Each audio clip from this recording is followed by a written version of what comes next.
This is Holy Faith Media. Joe Pasillo and Joe Resinello. So as Joe and I always say, the left is teeing it up. Today's no exception. Taking this down, are they not haters?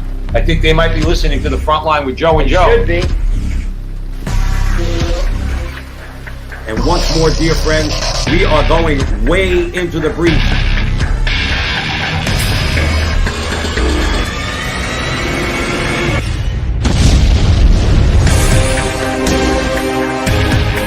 Hello again, everyone, and welcome to the Frontline with Joe and Joe. Joe Pasillo and Joe Resinello. And we got a great conversation for you tonight because there's a lot of nonsense, as always. And we have made America great again. Where's the woke media when it comes to that?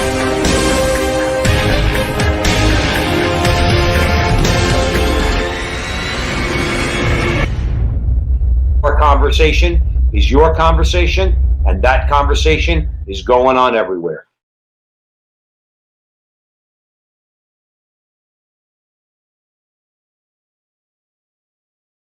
Pasillo, as always, joined by Joe Resinello. And once more, dear brothers and sisters, let us go into the breach. And you're listening to us on the Crusade Channel. We're broadcasting for the Crusade Channel, always on air and always online at crusadechannel.com, the last live radio station standing. And remember, follow Joe and I on Facebook and follow us on YouTube. You can find us at the Frontline with Joe and Joe. And man, going into the last week of this decrepit, disgusting, evil freaking year. Well, there's no lack of things to talk about, and we're going to get into a few things tonight that we felt were worth talking about. And we're going to talk a little bit about, what's his name, Dave Portnoy. Yeah. All right, that guy's got a good video. We're going to show you that one. Okay, that dude's sick, but he's right up our alley. Okay, little bit of vulgarity, but that's okay, just a little bit. All right. Donald Trump gave a Christmas message. Sounded awfully Catholic to us, and we think it's worth showing you that video where it's he and Melania were wishing the nation a Merry Christmas and giving the reason for the season, as the saying goes. You got the left is all bent out of shape. You got the left's all bent out of shape because a bunch of people went and burned BLM banners. What's the matter? I thought we're supposed to burn things down. If we don't like it, burn it down. Except when it comes to their buddies. So Joe and I are going to break that down, of course. Now, obviously, we're hearing a lot about the Great Reset. Joe, it's like ad nauseum. It's like, hey, cake got a great reset, my mother would say. Okay, what are you talking about, Great Reset? Well, Klaus Schwab over in Europe basically, spilled the beans. They want their new world order, and they're calling it the Great Reset. John Horvat, a friend of our show, he's written an article that we'll tell you where to find it, but we're going to break it down here. Yeah, the world needs a Great Reset, but it doesn't come from Klaus Schwab. And we're going to talk about that, too. We must, unfortunately, talk about Bill de Blasio. He is such an example of everything that's bad in America. We just want to highlight that for all you good people out there to show you some of his disgustingness, particularly when it comes to ill-serving the people that him and people like him are always telling us are underserved. Well, starting with you, Mayor de Blasio. You have an LGBT activist that's calling for the forced to have children to force children to take puberty blockers. Yeah, no, you didn't have too much eggnog. I said that right. Okay, that this weirdo, okay, activist wants to force children to take puberty blockers. We're gonna break that down too. That's if you didn't have too much Christmas dinner. You don't want to. You still want to hang on to it. Canada's just off the rails. No offense to all our Canadian friends out there. Canada is way off the rails. We're going to have a follow-up to their C-16 bill and what they're trying to do up there. This guy, Raphael Warnock, in Georgia, this guy's insane. He's a warlock. Warnock the warlock, okay? Here's a guy who thinks abortion fits in real well with his theology. I just wonder what theology this guy's talking about. So we're going to break him down a little bit too. And then finally, Archbishop Vigano had something to say. We hope that we're going to be able to get to it all, okay? And God willing, we will. We're certainly going to try our best. We want to thank you all again for joining us here. So I'm going to kick it over to my partner in crime here, and we'll get going. So Merry Christmas. Merry Christmas. I should have said that first, but I'm sorry. It's the Christmas season. as Catholics, we know that the Christmas season begins at evening prayer, Christmas Eve, and it ends at evening prayer. A lot of people don't know this. On the feast of the baptism of our Lord on January 12th.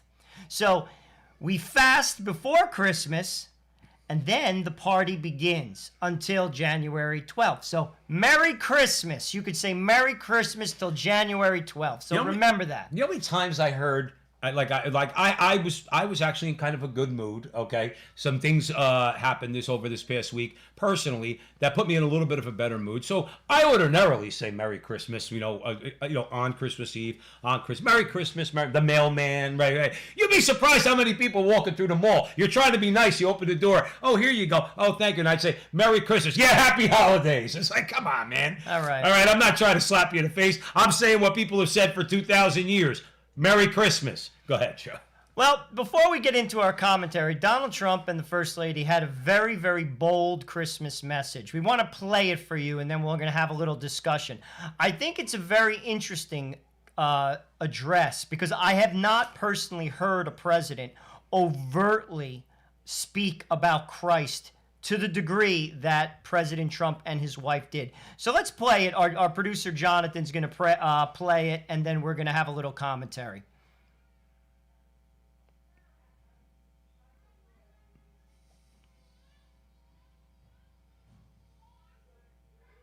God for Greatest Miracle in Human History and Christmas Greeting.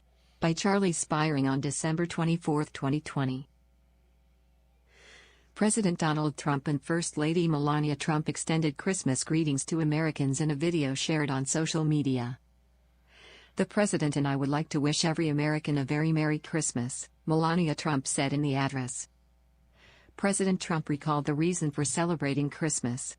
During this sacred season, Christians celebrate the greatest miracle in human history. More than 2,000 years ago, God sent His only begotten Son to be with us, he said. He recounted the story of the angel announcing the birth of Jesus Christ to shepherds in Bethlehem. At Christmas, we thank God for sending us His Son to bring peace to our souls and joy to the world, he said. The First Lady acknowledged that Christmas in 2020 was different because of the coronavirus pandemic, but said that Americans were inspired by the kindness and courage of their fellow citizens, especially that expressed by first responders, scientists, and teachers. President Trump said that Americans could expect the delivery of millions more coronavirus vaccines, celebrating the speedy development and deployment under his administration. It is truly a Christmas miracle, he said. Melania Trump thanked the brave and selfless men and women of law enforcement and the United States military.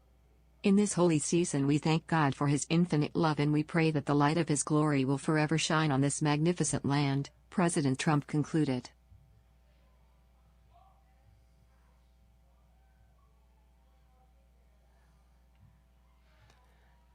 So that was, I think, a very, very powerful address. I want to talk about a few excerpts, and then Joe and I will kind of comment. As you just heard what Donald Trump just had to say, he said, during this sacred season, Christians celebrate the greatest miracle in human history. More than 2,000 years ago, God sent His only begotten Son to be with us. At Christmas, we thank God for sending us His Son to bring peace to our souls and joy to the world. In this holy season, we thank God for His infinite love, and we pray that the light of His glory will forever shine on this magnificent land. Why do we highlight this? Because this is a Judeo-Christian nation. And we should not be ashamed about talking about Jesus Christ in it. Why are we ashamed to say this? Every single president of the United States should address the nation just like this. I'm going to say it again. We are a Judeo-Christian nation. Every state in the first sentence of their preamble mentions God. Why do we allow atheists to bully us? Why do we allow anyone who is not of the Judeo-Christian mindset to bully us? The beauty of America is this. I'm not forcing you to be a Christian or a Jewish person for that matter. You have every right to be a Muslim. You have every right to be an atheist. You have every right to be a Buddhist. You have every right to be a Hindu. But you do not have a right to say that I can't address this country in the fashion of a Christian, because this is the culture of America. While it's pluralistic, it is a Judeo-Christian nation. Just like if I go to Saudi Arabia, that is a Muslim nation. I will respect the fact that it's a Muslim nation, but I should have the God-given right to my own religion. We give that to you in America. But we're allowing other religions as well as atheists to bully us. We shouldn't allow it. I give credit to Donald Trump. This is how every president should address this country. This is the way it is. This is the American way. This is the country that was founded in 1776, and this is how it should stay. This will be a reason why, another example for them. Oh, look at how divisive he is. He's talking about that Jesus guy. That's what they'll do. Now, if you get, I've heard Dennis Prager say this, okay? Now, he's a sane person, okay? He's not an insane liberal, okay? Dennis Prager is obviously very conservative. Dennis Prager knows that Christmas is a Christian holiday.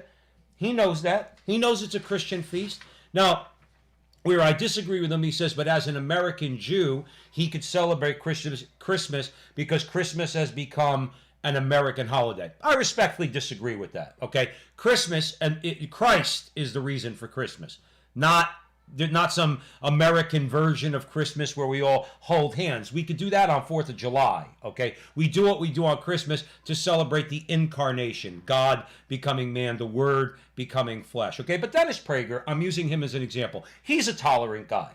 Dennis Prager's not going to turn around and say, take that nativity scene off the city hall, okay? He's not going to do that, okay? And I would dare say many other people of goodwill would not do that. They would say to you, all right, Joe, we get it. The country was founded on Judeo-Christian tradition. I'm not going to do anything to change that, but don't get in my way either. In which I would say, good for you. Okay, they're not the problem. They're not the problem. The problem are the secularists and the atheists, many of whom call themselves Muslims, many of whom call themselves Jews, many of them, unfortunately, who call themselves Christian. It's the secularists. Some are Catholic. Some are Catholic. But it's the secularists, and then alongside them, the atheists, who they want to try to convince America that the default position of America is secularism. Wrong. It's not. I could be a very faithful Catholic, okay? I hope to be. I hope I am, all right? I could be a very faithful Catholic and still think that the Constitution is a great document that's worth living under as the law of the land, okay? There's nothing in the Constitution, to me, unless I missed it, that's immoral, okay? The problem is that people don't follow the Constitution. And when you're talking about atheists and secularists in particular, who want to do away with religion in the public square, they try to convince you that, no, the Constitution and your religion are mutually exclusive. The only legitimate worldview, if you want to be an American, is secularism. You can't be an outspoken Christian and be a judge and be a senator or be a member of the House, unless, of course, you say you believe in that religion, but you don't really practice it, a la Joe Biden, Nancy Pelosi, Raphael Warnock, who we're going to talk about later, calls himself Christian, thinks it's okay to kill babies in the womb. Raphael Warlock. Which is what he is. But I'm tired of this, and Joe's tired of it.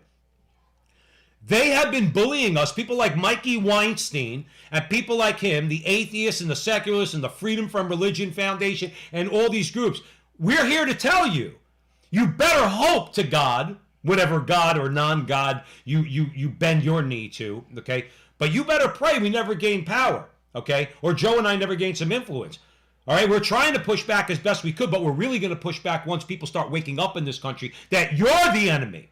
You atheists and you secularists and you Marxists, because we know what you're trying to do. And this is why you hate Donald Trump, because he came out and he said, we're celebrating the incarnation of God. God coming into the world in the person of Jesus Christ. And they can't stand it. They can't stand it. But it's not who the country, it's not what the country is about. This, you notice, they swear in on a Bible. You know, this is the way it is. It's a Judeo-Christian nation, one nation under God. We shouldn't be ashamed of it. And nor should we allow people to take that away from us. I promise you, I will allow you to be an atheist. but you will not take away my right to be a Catholic and to be Catholic in the public square. I'm going to fight you tooth and nail on it. And frankly, that's what the country was founded upon. That's the value system that this country was founded upon, the laws that were founded upon. Have we done it perfectly? No. Could we do it better? Yes. However, we are one nation under God. God bless Donald Trump for saying it. I give him all the credit in the world. It was a fantastic Christmas message. Right, and that's exactly right. And listen, the supposed faithful Catholic Joe Biden, he's not going to do what Donald Trump did. He's not going to get out there with Melania, his Catholic wife. Okay, and I'm tired of people judging them all the time. Okay, like in other words, as though she's less of a Catholic. Remember something, Joe and I could point the fingers a lot, and we do, okay? But I know one thing when it comes to personal sin, not public sin, like Joe Biden and Nancy Pelosi's, where they support the murder of children in the womb, and then they want to say, Merry Christmas, or it's all about Jesus, or abortion is sacred to me. Of course it's sacred to you, because you're a diabolical woman. We're not talking about manifest public sin, grave sin. We're talking about Donald Trump and his personal sin. And my view when it comes to people's personal sin is don't throw that stone. I can't throw any stones at Donald Trump. Yeah, he is married 3 times. Yes, he was a philanderer in his life, okay? And I pray that he comes into the Catholic Church and goes to confession and marries Melania in the Catholic Church. I pray for that. I absolutely do. But I'm not going to judge him on his sin. Who the hell are you or anybody else to judge him on being an adulterer? Same people that watch porn when sitting in their mother's basement, okay? Or all sorts of things that we all do, and we fall into personal sin. Stop judging the guy on personal sin, because if by that standard you could judge any one of us. None of us are without sin. St. John tells us that. We all have sin.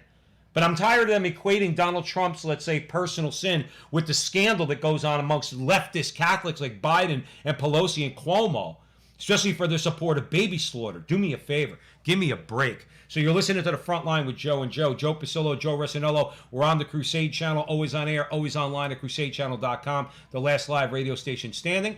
And follow us, please, on Facebook and YouTube at the Frontline with Joe and Joe. So I know you wanted to talk a little bit more about that, Joe. No, well, basically, I think we've said it all. I want to just switch gears a little bit, and I want to talk a little bit about since we're talking about religion and Christianity, anti-Catholic violence that's ignored by the media and the left. I want to give you a little rundown of what has happened this year in the United States alone and how the media did not address it. In June, the Catholic Basilica of St. Mary's in Minneapolis was set on fire. Catholic churches near the University of Mississippi were vandalized. This is this year alone, by the way. The Cathedral Basilica of the Immaculate Conception in Denver was trashed. Windows were smashed in Dallas at the St. Jude Chapel and at the Cathedral of the Assumption in Louisville. Swastikas and anti-Catholic scribbling was found on the graves of several Dominican friars on the campus of Providence College. In July, a statue of the Blessed Mother was set on fire in Boston, and another statue of the Virgin Mary was vandalized in Queens. In Ocala, Florida, a man crashed his minivan into a Catholic church while parishioners gathered for Mass. He then poured gasoline on the church's foyer and set the church ablaze. In July, the Sacred Heart Cathedral School in Gallup, New Mexico, was broken into and the statue of Jesus was vandalized. A statue of Jesus was beheaded at the Good Shepherd Catholic Church in South Florida. Satanic and anti-Christian symbols were found on the church door at St. Joseph's Church in New Haven. In August, Bibles were burned in Portland. The media did not cover any of it. Not one story. Not one. I think CBS covered. Disgraceful. CBS paid about 3 minutes to tearing down, I think, one statue of Saint Junipero Serra in California, and after that, nothing. Crickets. Because it's true. It's not conspiracy theory. Anti-Catholicism is the only acceptable bigotry left in America. Even the evangelical conservatives do it. And they're supposed to be our friends, at least politically and culturally. Okay? They say they are. But they're very bigoted towards the Catholic Church and the Catholic faith also, and individual Catholics. Praying your rosaries, praying to your goddess Mary and all that. They're very bigoted. Go look at John MacArthur. I applaud John MacArthur down in California when he went and fought against Gavin Newsom's mandate. But John MacArthur's an anti-Catholic bigot. Okay, we had Mother Miriam on our show several months ago. She was in John MacArthur's church. She said that when she converted to the Catholic Church, he told her, you're going to the synagogue of Satan. In other words, there's a lot of it around. So that just doesn't come from the left. So get it straight. When we complain about this stuff, listen, we're not whining. We're not whining, okay? Believe me when I tell you.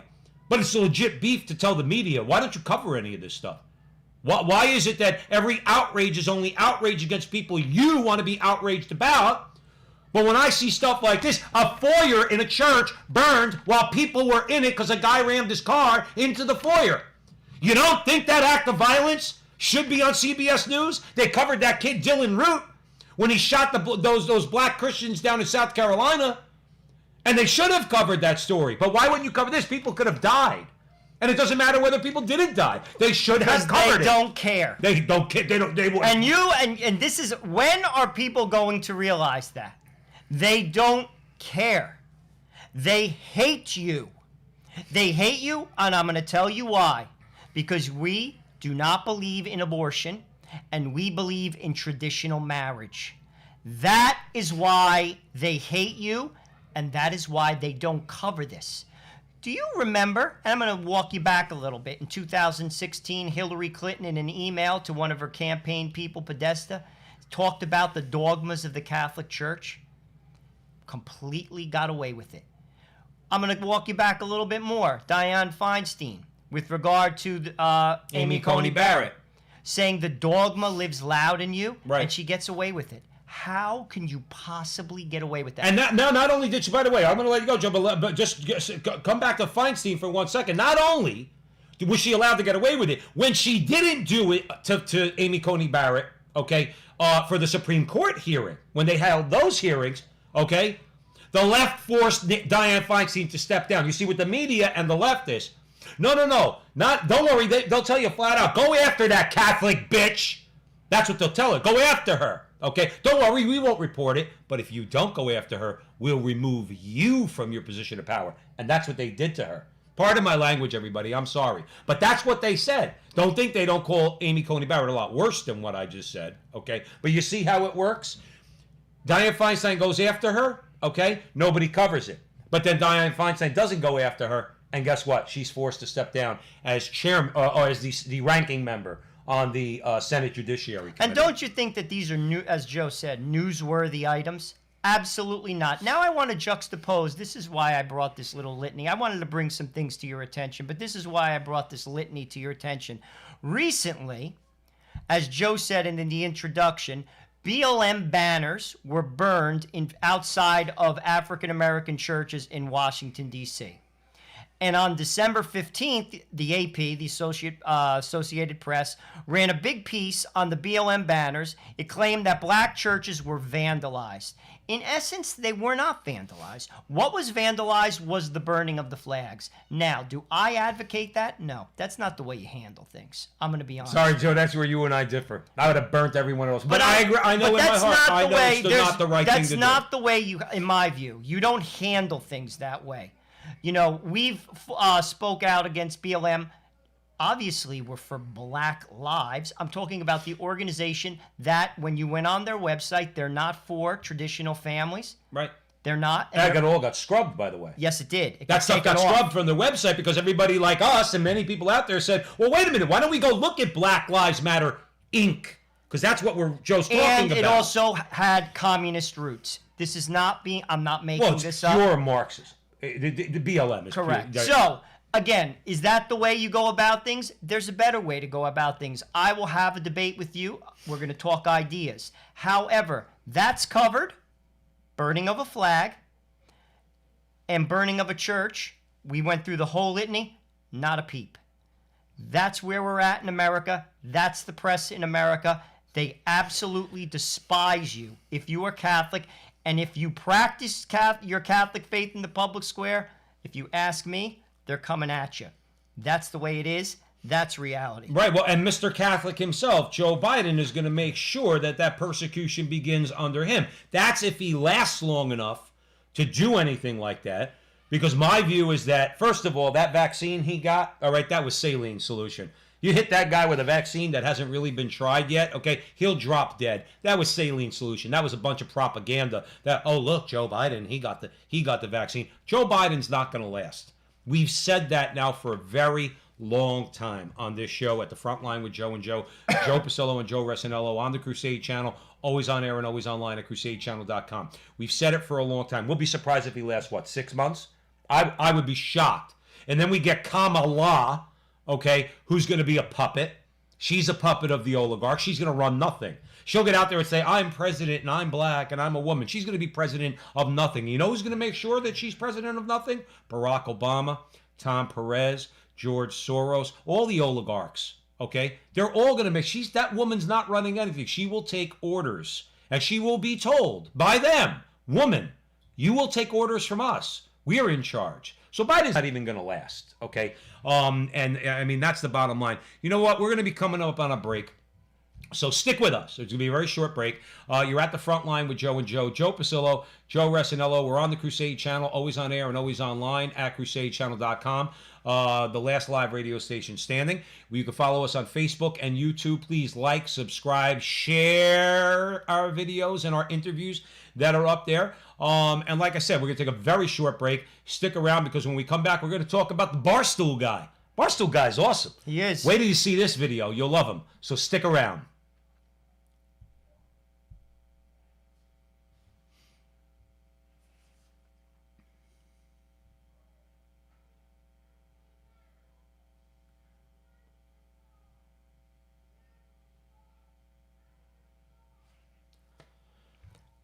Welcome back, everyone, to the front line with Joe and Joe. Joe Pasillo and Joe Resinello. And dear brothers and sisters, we are in the breach on the Crusade Channel. Always on air and always online at crusadechannel.com. The last live radio station standing. Make sure you follow Joe and I on Facebook and YouTube at the front line with Joe and Joe. Please like, subscribe, share, do all that fun stuff. We got our producer. I'm so remiss in not mentioning him. Jonathan, I apologize. Jonathan Ross up in Canada with Holy Faith Media. We're broadcasting through him over a lot of different platforms. We're getting a lot of followers. So we thank you all for your support. Now, Barstool guy, okay? It's got a couple of curses in there, okay? So, but we're gonna play the clip. It's about 3 minutes, okay? But it's worth it. It's worth it. This guy has been watching the front line with Joe and Joe. If he isn't, he should. If he isn't, he should be, okay? Most of you know that, I work in New York City. Okay, so I am I'm not saying this as some sort of a whiny liberal kind of way. I'm a victim of the what would you call it? The capriciousness of the mayoral administration and the governor in New York, because they say one thing one day, do something the next. They really don't care. They certainly don't care about working men and women. Doesn't matter if they're conservative or liberal or anything like that. But the Barstool guy, he's got something to say about that. Jonathan, if you could cue that up, we're going to go to that right now, and when we come back, we're going to break that down. We think it's something that you'll want to see.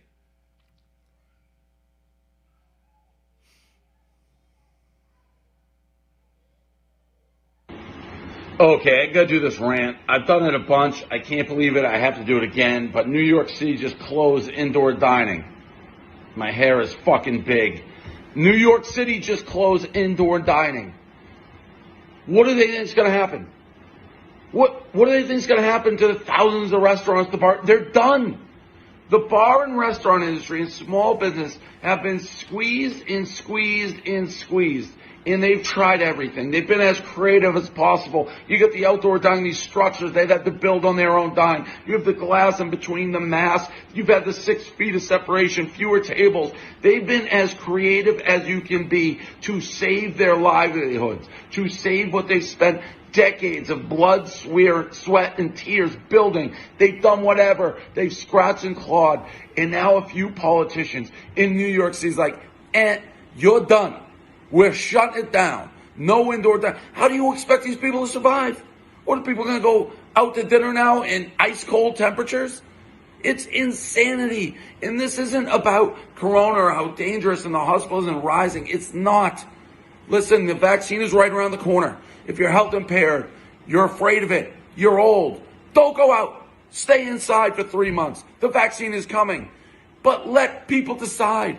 I can't believe in this country what I consider the most basic right of them all, the right to earn a living, the right to earn a livelihood, is now being stolen.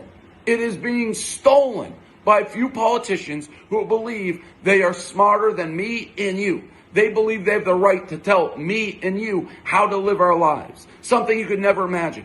Basic freedoms they are stealing. And I'm not oversaying it. They are stealing it. And they're saying they're protecting us. Let us protect ourselves. You're not protecting a family that you just destroyed. These people aren't getting their livelihoods back. As I've said a million times, if I start Barstool and I worked my dick to the bone for a decade and I got right to the point of making it and you pulled the plug without me having the chance, I would rather die. And I don't even think people are dying when they're wearing masks. People are aware of corona. They're being careful. And the rules, like I'm in Miami right now. They just said, oh, you got to shut it down at midnight now. That's a huge blow for the nightlife industry. It was late. I can drive 25 minutes and go out in the county next door. I can go to Tampa. That's the thing. It's not even uniform. You can go to a different country. You can do whatever. Some politicians are like, oh, I'm smarter than that guy, or I'm going to tell this person how to live. There's no uniformity. And by the way, all you brilliant politicians say no indoor dining, no going out curfews. If somebody wants to go out, where do you think they're going? House parties. It doesn't even make sense. You're not even protecting the people. The people who be going to these restaurants are still going out. I promise you. All you're doing is ruining thousands and thousands and thousands of lives. This country is... Now talk about a guy that's making some sense. And by the way, just so you know, Joe came across the video. It's actually, I think, gone viral. All right, so a lot of people have seen it. Joe and I have no idea. What's his name? Portnoy? David Portnoy. David Portnoy. We have no idea what his politics are.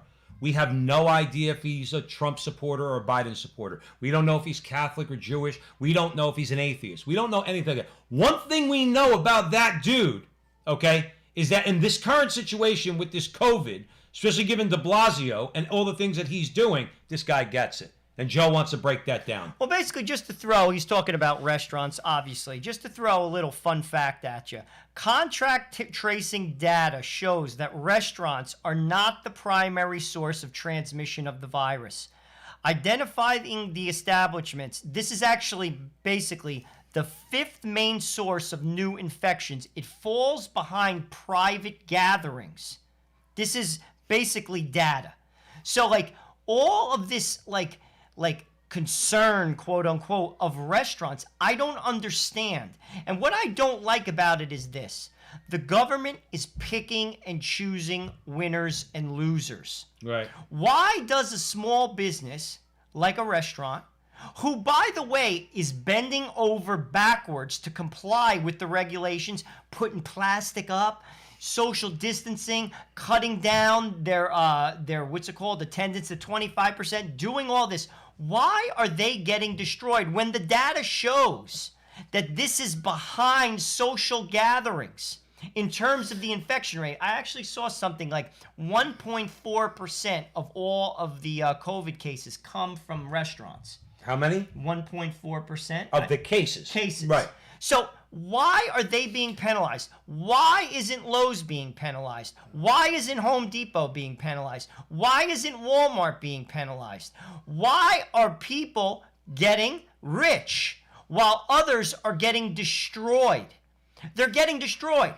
Why are daycares being penalized? Children have a next to nothing rate of catching this. I'm just using this as an example. Right. Again, the government is picking and choosing winners and losers. Can I offer you, I know we're going to get it. We're staying on this topic for a little bit. You're at the front line with Joe and Joe Pasillo, Joe Rossinello on the Crusade Channel, always on air and always online at crusadechannel.com. Here's my opinion. Now, I can't speak for the rest of the country, okay? But perhaps, the rest of the country is following Cuomo's lead because Cuomo got his knuckles rapped by the Supreme Court because Bishop DiMarzio in Brooklyn, along with a couple of rabbis, sued him and brought the case to the Supreme Court. Now, they sued for two reasons. Number one, you cannot shut down churches. You cannot, under the First Amendment, You cannot just shut down churches and synagogues and places of worship. That's number one. Okay. Number two, but one of the arguments was that I believe it was Gorsuch, I forgot exactly, was that you're not showing us that you're not discriminating against houses of worship. You have all these other things open, but yet you're telling churches they have to close. Planned Parenthood's open, okay, just as an example. So what I think happened, Cuomo went full gangster, by the way. And I don't mean gangster, black gangster. I mean like Italian gangster. He started with that's irrelevant. That's irrelevant with the Supreme Court decision because they said, no, you can't do this. And they ruled against him. This is purely an opinion. It's not even a Joe and Joe opinion. Joe may agree with me or not. I think they made the move on the restaurants and other things in particular in order to comply with that ruling. Now Cuomo could say, I shut down everything. I'll shut down the churches. I'll shut down the restaurants. I'll shut down the bars.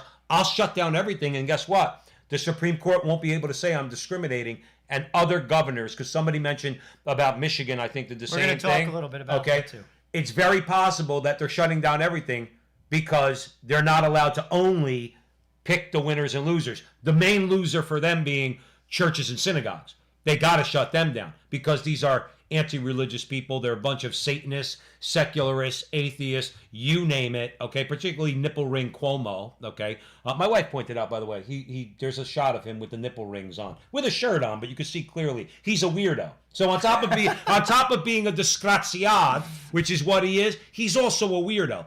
But that's my opinion. I think he made this move against the restaurants and others to be able, in case he gets sued again, to say, I shut down everything. I didn't discriminate against anybody. Well, speaking to what Joe's talking about in terms of shutting down everything, let's look to see what Commissar de Blasio had to say. This is what he said recently. He said, there's a potential of having to do a full pause, a full shutdown in the coming weeks because we can't let this kind of momentum go. We're seeing the kind of level of infection with the coronavirus we haven't seen since May, and we have to stop this momentum, or else our hospital system will be threatened. This guy is talking about people's lives. I get it. Listen, as Portnoy said in the video, if you're old, stay home. Stay home. If you have underlying conditions, I get it. But you know something? These people haven't missed a paycheck. And not everyone can work from their basement. Right. You see, a lot of the people who are making these decisions can work from home remotely. And the fact is, Joe, they don't work like in the same sense that we work. They make money from the taxpayers. They dupe the people into voting for them. Then they get in there, do what they want. They have a predictable paycheck. And they make sure they get a raise every year. So it's not even like they work with that same accountability that we do. De Blasio doesn't care. You would think, well, he's going to be held accountable by the people in New York. No, he's not. He's going to get voted out, or no, he's going to get term limited at the end of 2021. And you know what the people in New York are going to do? You want to know the sad part? They're going to vote for a carbon copy of him rising through the ranks of the city council in New York, who's going to do the same thing, same radical agenda. I heard Andrew Yang wants to run. Here's a guy who wants to give everybody universal basic income. I like to tell Mr. Yang, I don't want your universal basic income. I want my job. Because work is blessed by God. And that's what Portnoy was basically saying, a right to earn a living. Right. I want a right to earn a living. As a worker and a business owner. And again, these people make a lot of money. And they can, frankly, afford to make these statements because their life does not change one iota. Mm-hmm. But everyone else's does. And seriously, because the bank still wants your mortgage. The electric company still wants, and it's easy to say, oh, we're saving your life. The cure cannot be worse than the disease. This is not common sense, and frankly, it's unacceptable. Portnoy said it perfectly, and that's why we played the video. He's 100% correct. People have to be able to provide for themselves.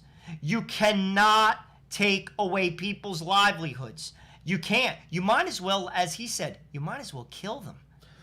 But isn't that true? Like, one of the things that's bothered me so much during COVID. Now, just as a quick backdrop for those of you who've never seen us before at the Frontline with Joe and Joe Pasillo, Joe Resinello, I was laid off for about 3.5 months. Okay. Now, I did get unemployment. Okay, and I got the federal kicker with that. And then we were able to open up in a limited degree come July. So I had a fairly not a great situation, but not a horrible one. There's a lot of people in America suffered a lot more than I did and are still suffering. Okay, but one of my questions was during this whole thing, okay, about people when you look at the examples of the increased rates of suicide, depression, alcoholism, opioid addiction. Okay, all of it. Okay, don't these things kill people? Are they not just as a dead body's a dead body? Okay, if somebody blows their brains out, God forbid, if somebody gets addicted to opioids and dies because they OD, or gets alcohol poisoning because they drank 2 bottles of Johnny Walker Black, it's still a dead body. So COVID could kill you. We know that. It can. Very slim chance of dying from it, but it can kill you. Okay, but so can all these other things. In the meantime, they never want to talk about these things. And their policies. This is the problem. De Blasio and Cuomo and Whitmer and Newsom and the rest of them. Who's this guy in Pennsylvania? Wolf and Evers. Okay, and all these people. It's their policies that are causing these people to suffer this hardship. You want to do something really horrible to a human being? Take away their ability to earn a living. That's what Portnoy's talking about. My right to earn a living. My right to earn a living. I have the willingness, I have the legs, I have the arms. My legs hurt, my back hurts, but I got to get up and go to work, okay? So I have the ability and the right to go out and earn a living. When you take that away from me by an action of the government, okay, they don't seem to care about that. They only care about the people who are suffering from COVID, but they don't care about everybody else. And that's an injustice. And de Blasio, I know he doesn't believe in God. He should. And he should repent, okay? Because he's going to have to face his maker when he dies for what he's done during this whole thing. Talking about redistribution of wealth, using COVID to address income inequality and all this other nonsense, which Joe and I will talk about because John Horvat wrote an article about this great reset. But my point is, don't those lives matter? Does the working man's life matter? We're told everybody else's life matters. Does the life of the working man matter? Does his mental well-being and being able to earn a living and put food on the table for his wife and his children, does his life matter? Evidently to de Blasio, Joe, not so much. Well, the restaurant workers in New York recently had a rally in Times Square. Basically, they're saying the industry is tired of being scapegoated by hypocritical politicians who are destroying their livelihoods and their right to work. They're begging for their right to work. Basically, this is what one speaker said, and he spoke in both Spanish and English. He said, "We're tired of being the guinea pigs of the government." And again, data shows, I'm going to repeat it again, that indoor dining is responsible for 1.4% of the spread of the coronavirus. Mm-hmm. Why are they picking on the restaurants? Why? And it's not the restaurants alone, and it's not just New York, because I also did some research in Michigan. They're saying that 33% of the restaurants, they believe, and this is according to the Michigan Restaurant and Lodging Association, the MRLA, 33% of the restaurants will be closed, go bankrupt in the next 6 months. Also, 52%, that's half of the hotels, are fearing that they're going to go into foreclosure. Mm-hmm. Now, we're not talking about the Hyatt and Hilton. They could withstand it.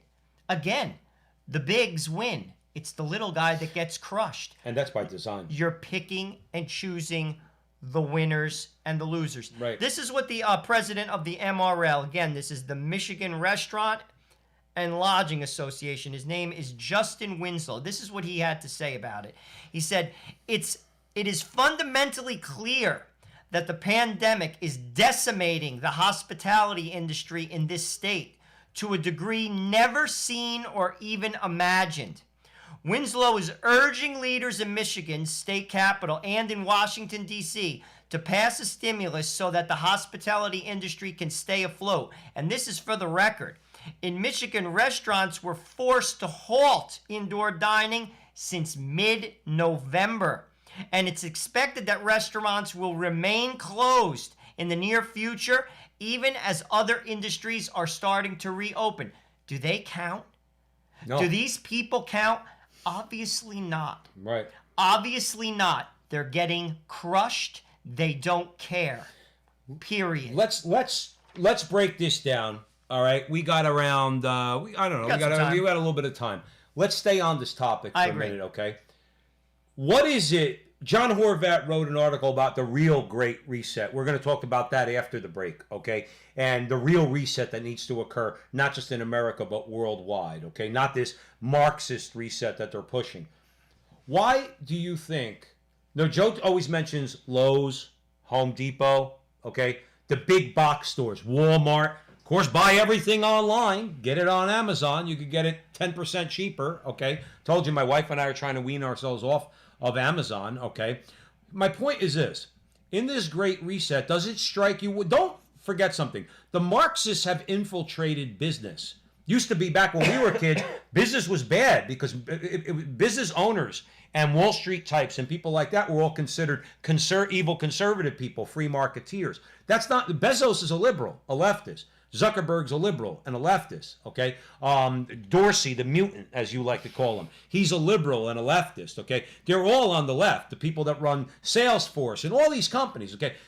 The left likes very big companies. Why? Because the big companies and big government get together and then they exert their power and influence, okay, over the American people. They did it during the election, okay?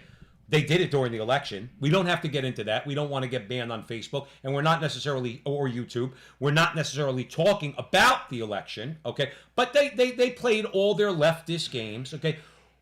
It's not, my point in bringing this up, and why I want your opinion on this, do you think that destroying all these small businesses is by design? See, the left doesn't like small businesses. They want you needy. Well, the thing is, too, but they want bigness. They want bigness in corporate America because they can get into bed with bigness. They can't get it. If there's 10,000 companies in a particular industry, well, then isn't it harder to control that industry? So what did they effectively do? What did you describe? They put them all out of business. Now that they're out of business, what's left? The big companies, okay? In other words, and what do you do with the big companies? You get in bed with their CEOs. CEOs get in bed with you. You've destroyed all their competition. And guess what? Now you have oligarchs running corporate America. You have oligarchs running the government. No, and these poor people, these small business owners, who, as Portnoy said, who have spent hundreds of thousands of dollars, are now out of business. Blood, sweat, and tears and years. And nobody cares. Joe and I talked about it a couple weeks ago, that woman Marsden in California.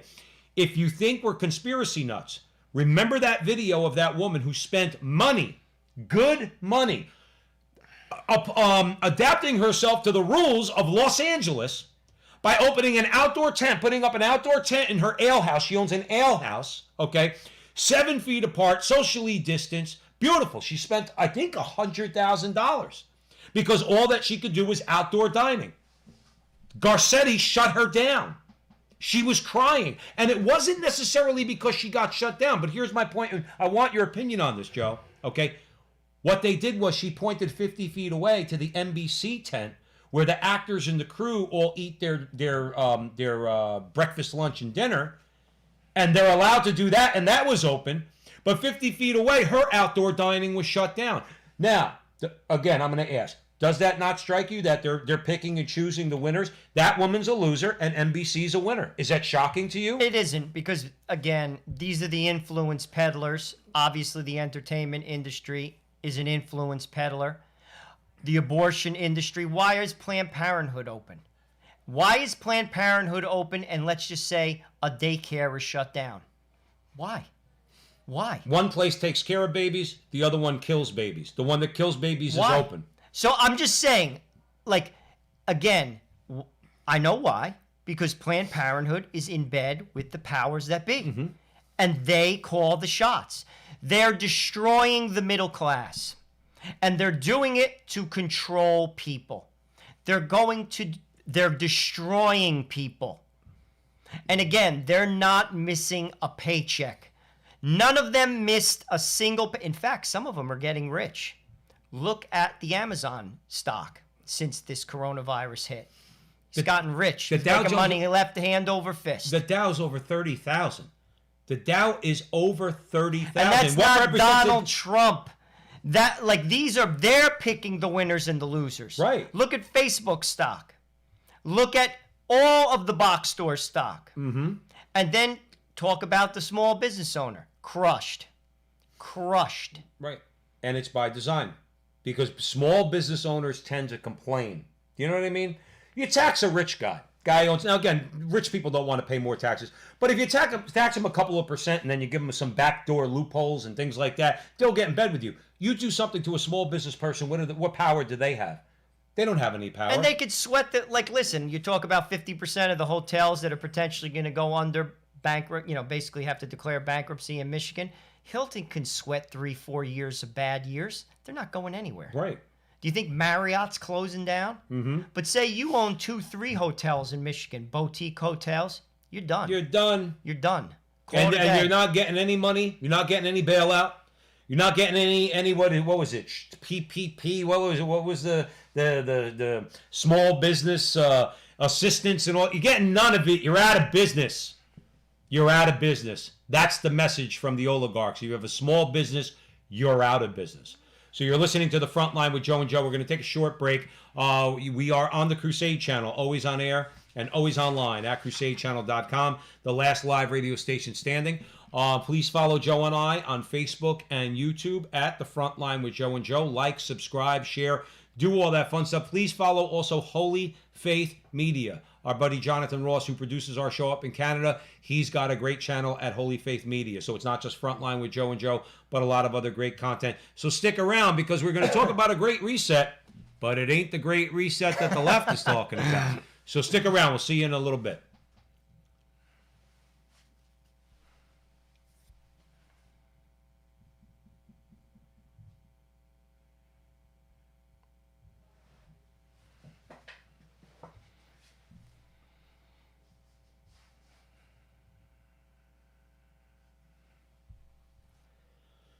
Welcome back, everyone, to The Frontline with Joe and Joe. Joe Pasillo and Joe Resinello. And we are way in the breach on the Crusade channel, always on air and always online at crusadechannel.com, the last live radio station standing. Please follow Joe and I on Facebook and YouTube at The Frontline with Joe and Joe. Like, subscribe, please share our videos. Share them. If you think we got something to say, then help spread the word. Let's try to get some backbone into this culture and into this country. Let's get some fight going on out there, and let's encourage one another. Hopefully Joe and I are doing that. Hopefully you could see that that's what we're trying to do. We're not just trying to complain about things. We're trying to come up with solutions. What the best solution right now? Open your mouth against the injustices and the evil that's going on out there. First act of rebellion against all these people. Right now, open your mouth and don't be afraid to do so. Do not be afraid to open your mouth, okay? Because the truth needs to be spoken. It needs to be spoken boldly on all these issues. And we got plenty of them to talk about tonight. Now, having said that, a good friend of the show, John Horvat, he is with Tradition, Family, and Property, TFP. So you could look him up. He's got a lot of great articles that he writes. He's got a great book. Now, he wrote an article recently about the real Great Reset. The one that we really should be looking towards. Not this Klaus Schwab, Sieg Heil. That's what I see. Every time I see these German oligarchs, that's all I think about is Nazis. They just don't wear swastikas anymore. They wear suits and ties, $5,000 suits. This guy Schwab looks like a real winner. All right. So anyway, point is, we're not talking about his Great Reset. We're talking about a reset that was proposed about 103 years ago. Okay, and John Horvat's pointing that out. I'm handing it over to Joe to bring us into that conversation. Before we get into Horvat, I think we should just try to educate some of our listeners. They may not know what the Great Reset is. Oh, okay. And Joe basically alluded to who wrote it. His name's Klaus Schwab. Basically, just to give you just a 30,000-foot idea of what we're talking about. The Great Reset was the brainchild of Klaus Schwab. and it's sponsored. Say it right, Joe. Klaus Schwab! Klaus! You got to scream it, okay? You got to scream it. Klaus! Go ahead. And it was sponsored by the World Economic Forum. There's a shock. And basically, he sees it as a way of reimagining capitalism.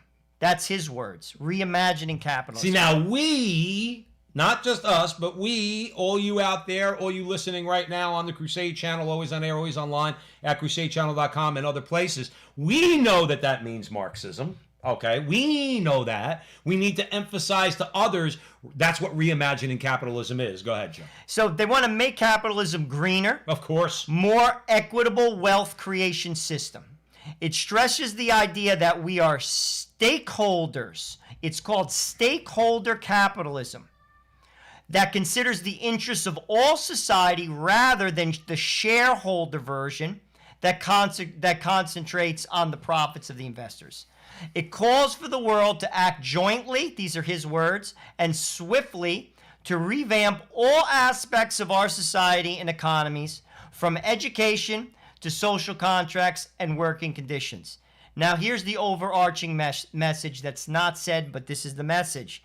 Every country must participate. Why do I say every country? It's the oligarchs in every country. If you notice, all of them are moving towards this, and all industries must be transformed. There is no opt-out. Right. So what are these ideas? Let's talk about this idea of reimagining capitalism. Yeah, I wonder what that's all about. Using stakeholder versus shareholder. All words. All this is basic socialism. That you have a ruling elite that calls the shots, throws the people a crumb, you'll take it, because that's all you're going to get. And that's your stake and as a you'll holder. stay in your place. That's right. There will be no upward mobility. Be very difficult to climb out of your place to get into that spot. I'd say it would be impossible. Next to impossible, Right. unless you are exceptional. Right. Unless you are an exceptional. But even then, you got to go to work for the state. Even then, you have to go to work for the state. If, let's say how the Soviet Union, they took the best and the brightest. Okay, well, they made them go to work to develop the weapons that they needed to try to impose their will on the rest of the world. So the Nazis had their nuclear scientists that the American CIA brought to the United States to develop the nuclear bomb. Okay, which we used against Japan, and the Soviets did the same thing. Yeah, you could be great. In other words, but you're whatever mental capacity you have, whatever superior intelligence you have, whatever superior talent you have, will be put to the work for the good of the state. Okay? That's why. So let's talk about this for a second. Let's talk about stakeholder. What does stakeholder mean? Stakeholder doesn't mean stakeholder capitalism, even though that's a meaningless statement. The only stakeholders in a business are the ones who take the risk. Okay? If you work for a company, Joe and I are Catholic men. We want to see workers treated properly. Okay, we want justice for American workers. Okay, so there's a lot of things that are missing in our capitalist society, which we need to work on. Okay, in different ways that you can actually make a worker a stakeholder in the success of the corporation. Options and the stock options, or some sort of vested plan over time where you could gain shares. You could gain shares of the company, so you get paid as a worker, but then you're also benefiting from hopefully an increase in the stock price. So that makes you a stakeholder. Getting a crumb from Nancy Pelosi or the Davos crowd or Klaus Schwab or any of these people, that's all it's going to be, is a crumb. Oh, but the state will own the means of production. Absolutely. And here's the thing. This has been tried and failed.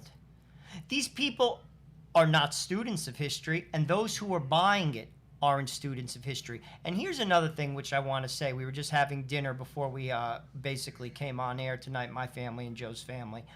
He's my brother-in-law. So, we were talking about the show and talking about this a little bit. This is not going to succeed.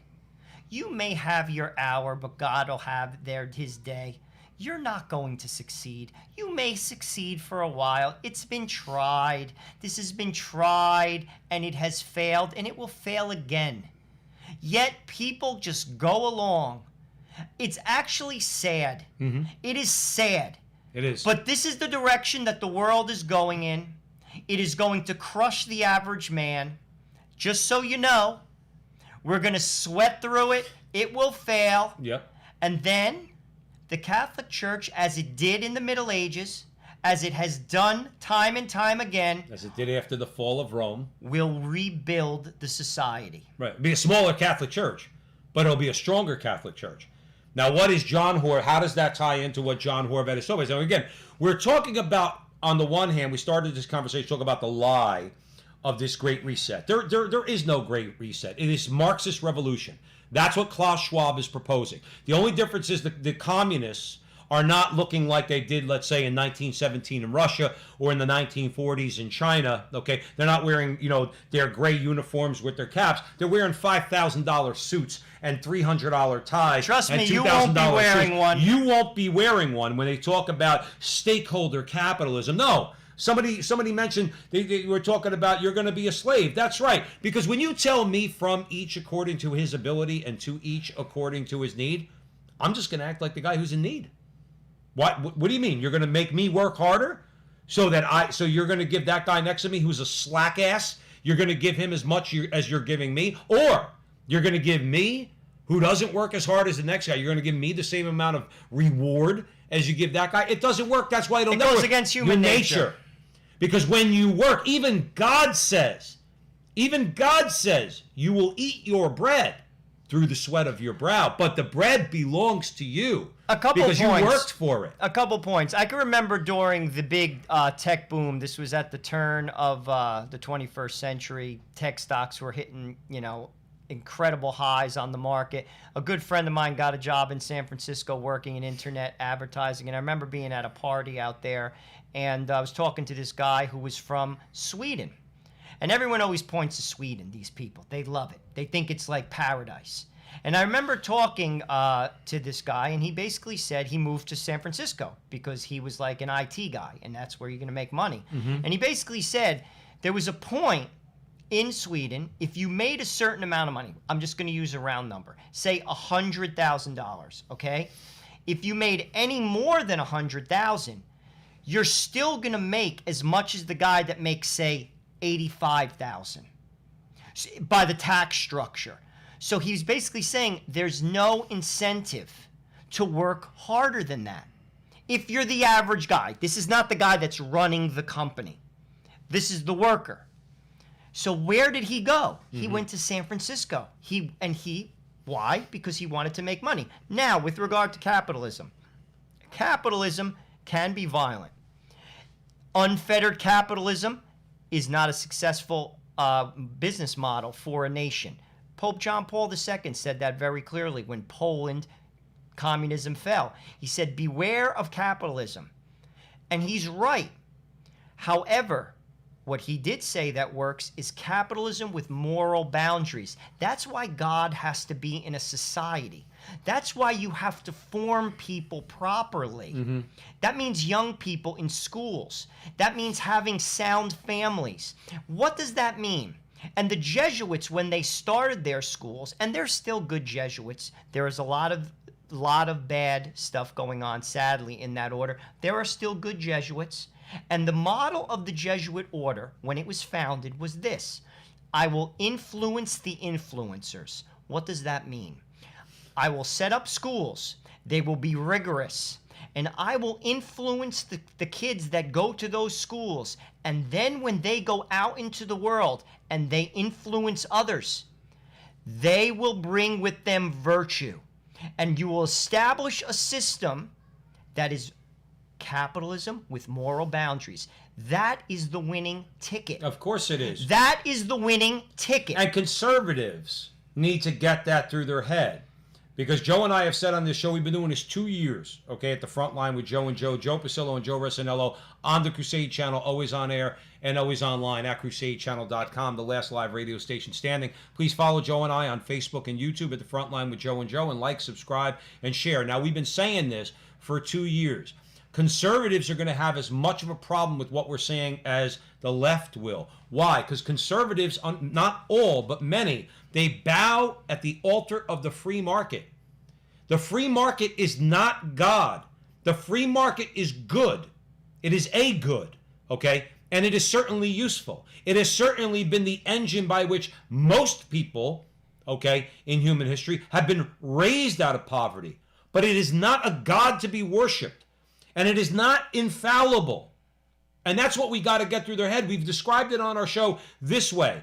We need to convince people, especially conservatives, we don't need the Michael Corleone attitude. Well, it's not personal, it's just business. That whole notion's got to be ditched. And conservatives need to get it through their head. We need capitalism. It is a good system. Private property is respected. Contracts are respected. We understand it. We agree with it. But like Joe said, it's got to have moral boundaries. There's many examples where the capitalist acts immorally, or at least amorally, in making decisions that are solely based on either economic growth or the bottom line. But you can't do that when you're dealing with people. The good of the other human being, let's say that your decision may affect, has to be a factor for you. Has to be a factor for you, okay? If you want to consider yourself a moral human being. And the problem is we detach that part of our activity, of human activity, our business and economic activity, from the moral law. And we cannot do that. do it. Because and by the way, I'm sorry, Joe, but that gives the socialists and the communists the fuel that they need to go after us and our capitalist system. Because they point to an injustice, and a lot of times Joe and I say, listen, Bernie Sanders is not off his rocker, okay? He diagnoses the problems, many problems, not all, many problems correctly. It's not that. The problem is his solutions suck because he's a socialist. See, we want free market solutions, and yes, sometimes we want government action to tell some corporations sometimes, listen, you can't do that. We all applaud it when we want them to go after all the big tech companies, don't we? That are stifling free speech, am I right? There's a lot of conservatives, Joe, that are against that. Why are they against that? They're against that because, you can't intrude into the free market. Oh, so Zuckerberg gets to do what he wants? The mutant Dorsey, he gets to do what he wants? Pinshy over at Google, he gets to do what he wants? They just get to do what they want. Conservatives are going to applaud that, say, well, that's the free market. Not the free market we want. Not the free market we want. And again, those who've been given much, if you are a Christian, those who've been given much, much is expected. That's in the gospel. Now, why do we want to influence the influencers? Listen, we all know life isn't fair. We all get a hand to play. Some people, frankly, have different gifts. Some people, frankly, are very analytical. Some people are gifted in business. Some people are gifted in athletics. Some people are frankly gifted by being born into wealthy families. Now, what does the Christian edict teach? It teaches just what I said. Those who have been given much, much is expected. If that is ingrained in you as a child, in your house, in your schools, you have a great responsibility. Christ says this in Scripture. What's the story in the gospel? One man is given 10 coins, one is given 5, and one is given 1. Isn't that the way life is? Some people are very gifted, and some aren't. But you have a responsibility to them if you are gifted, and God will hold you to it. I'm going to repeat that again. God will hold you to it. And he will. And this is where the unfettered capitalism in countries like America go wrong. People say, oh, I'm smart. I got into med school. I did it all on my own. Really? Really? Didn't God give you that intelligence? I'm not smart enough to go to med school. You are. Mm-hmm. So you have a responsibility, but I am not giving that responsibility to the state. Right. I have the responsibility to live modestly, to take care of my family, and to take care of my community and others. Why? Because those who have been given much, much is expected. Mm-hmm. You see, that is the Christian edict of capitalism. That's where it works. Right. And I will say this, and this is an undeniable statement. If anybody wants to say, okay, chime in and say that this is a false statement, or challenge it in any way, go right ahead. If we operated according to the 10 Commandments and the teachings of Jesus Christ and his church in areas involving all human activity, particularly economic and business activity, okay, there wouldn't be suffering people shooting up heroin on the streets of Philadelphia, okay? As we interviewed Michael Grogan, the video of which will be up over the next couple of days, okay, who's on the streets of Philadelphia, who's trying to help the poor. So he's a good Catholic man. But that, I just bring that up for the reason to say there wouldn't be poor people laying on the street or doing what they do in New York City and California, where they're doing some bodily things, literally on the street. There wouldn't be hungry people. There wouldn't be a need for government to need to do all these things as far as social programs. There'd be no need for it. There would not be any need for it if we actually followed as human beings the laws of God. We would just live walk, what does it say in the Old Testament? We would walk in his precepts and delight in his precepts. It's because there'd be no need for the front line of Joe and Joe. We don't see our fellow man as brothers. You see, when you see Christ, Mother Teresa used to say this. Actually, John, as in the Gospel of John, says this very clearly. If you say that you love God, whom you don't see, and don't love your neighbor, you're a liar. I'm going to say that again. You're a liar. Faith without works is dead. Yeah. It's dead. It's how you live, the fruit of your faith. I always equate it to this. God is the Father of all, right? We all, as Christians, believe that. Even people who are outside the Catholic Church. He's the Father. God the Father, right? Mm. So say I had 10 sons, okay? And I lived to a ripe old age. And all my sons, 9 of the 10, were super gifted. Super gifted. Who's a doctor? Who's a lawyer? Who's an engineer? Who's a businessman? Who makes tons of money? And I have one son that has Down syndrome. Now, what my last words would be on my deathbed to my 9 sons? You take care of your brother. You take care of your brother. Well, that's what God says to us. You see, God says that to us. Those who've been given much, much is expected.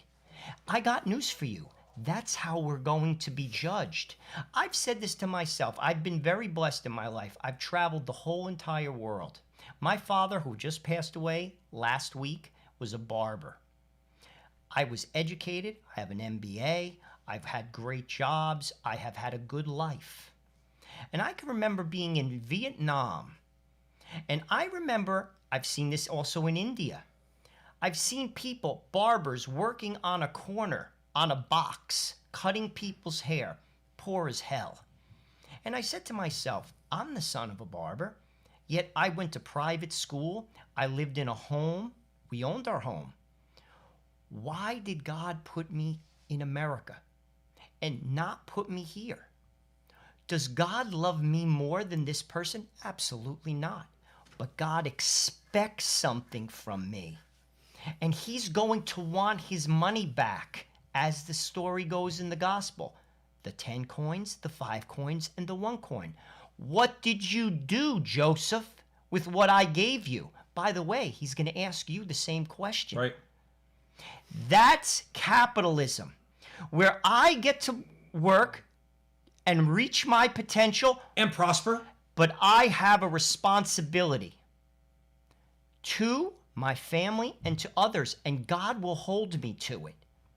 You see, you're trying to socially engineer with this great reset. Mm-hmm. And we're going to talk a little bit about specifically what Horvat puts forth as a solution, because he's a great man. I have a lot of respect for John Horvat.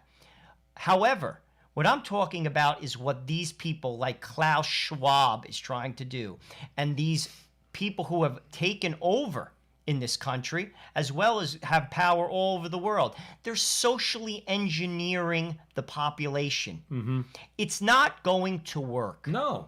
It's been tried. It will fail again. Sadly, how much do we have to suffer before that happens? Because the prideful have scales on the rise, and they can't see that Stalin failed. They can't see that Mao failed. We don't care if China's the world threat right now. It's a failed society. It is a totalitarian regime. The Eastern Bloc failed. Vietnam failed. Cambodia failed. Cuba failed. These are all failed states. They pretend to the world and the mainstream media, they try to push out their propaganda that they're doing phenomenally well. They're all failed states. The pride of the new oligarchs, okay, the new Marxists, is they just, the same old story with them. Oh, we don't look at that because we're going to do things differently than Stalin did. Or we're going to do things differently than Mao did. No, you're not. You're following the same blueprint.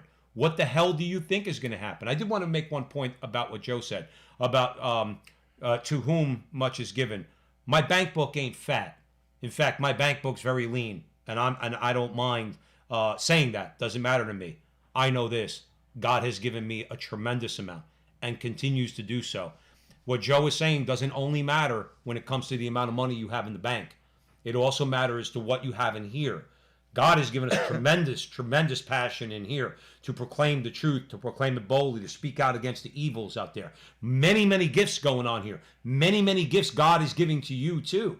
Might not come in the form of a financial gift, okay, or prosperity in that way, but God has given us a lot. If you have this computer, in other words, where you could listen to us or watch us, okay, then you know that God, you're not suffering, okay? You're actually living your life. But remember, God has given you much. The biggest thing he gave us is the ability to speak. And he expects us to speak the truth. That's one thing we all have. In other words, that doesn't require $1 million in the bank or anywhere near it to get up and get in the face of the oligarchs and say, absolutely not. We don't want what you're selling. You're not going to teach my 5-year-old son that he could be my 5-year-old daughter. I'm not going to let you teach my 12-year-old daughter that she should demand to go on birth control so she could go out and have sex. We're not allowing that. We're not allowing, as we said in an earlier segment, the secularists to run rampant over our nation in every institution in our country, particularly academia, okay? We're not allowing it. We're fighting back. We're pushing back, okay? And figuratively speaking, we're punching back. Now, we're not violent men and we don't advocate that. The greatest revolutionary act you can commit right now is to do what we are doing and many others out there. Open your mouth about the evil that we're facing. That's the best thing we could do. So we're going to pick this up because John Horvat's got a little something to say about the real Great Reset. And this has been a great conversation so far. You're listening to The Frontline with Joe and Joe. Joe Pasillo and Joe Resinello on the Crusade Channel in the breach. Always on air and always online at crusadechannel.com, the last live radio station standing. Follow Joe and I on Facebook and YouTube at The Frontline with Joe and Joe. Like, subscribe, share, do all that fun stuff. And you can follow us also on Holy Faith Media. So you can like, subscribe, and share on Facebook and YouTube for Holy Faith Media. And stick around. Like I said, the conversation is only going to get better from here. So we'll see you in a little bit.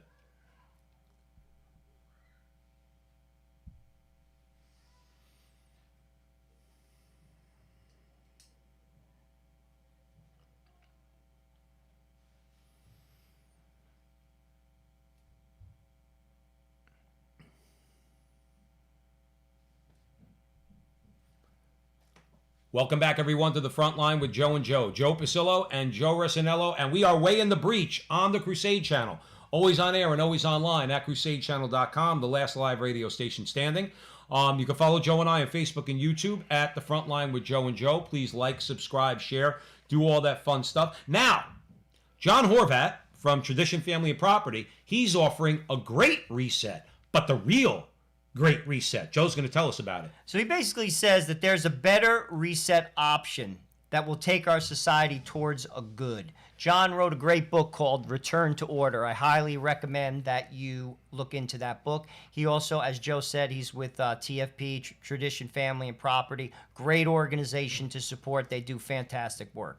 He said this, that option is not proposed by Klaus Schwab, but by the Mother of God at Fatima. Catch that, you secularists, the Mother of God. Go ahead, Joe. The Fatima message proposes a great reset tailored to our times. Our Lady provided a completely different program to effect this reset that consists of prayer, penance, and an amended life. She foretold of the tragic consequences of not following her message that we have seen fulfilled. Yet worse things are to come if we continue to disregard the message. Keep this in mind. This is factual. You could find this in a secular paper in Portugal. Our Lady validated her message with a great miracle in which the sun danced in the sky before 70,000 people. And they weren't only 70,000 Catholics. There were plenty of skeptics, atheists, the whole 9 yards. Go ahead, Joe. And she proved that she had the wherewithal to make great changes if people would only listen. Isn't that what Our Lady said, listen to him. Didn't she say that at the Feast of the Wedding of Cana? Isn't that what was said when Christ transfigured in front of John, James, and Peter? This is my beloved Son. This is what God said. Listen to him. Christ is the answer. I'm going to say that again. Christ is the answer. And the Catholic Church, the sacraments, are the medicine. You see, a lot of times people point to the flaws of the church. The teachings of the church are not flawed. The people in it are, including me. I am flawed. Me too. That's why I am Catholic. Because the sacraments are the medicine.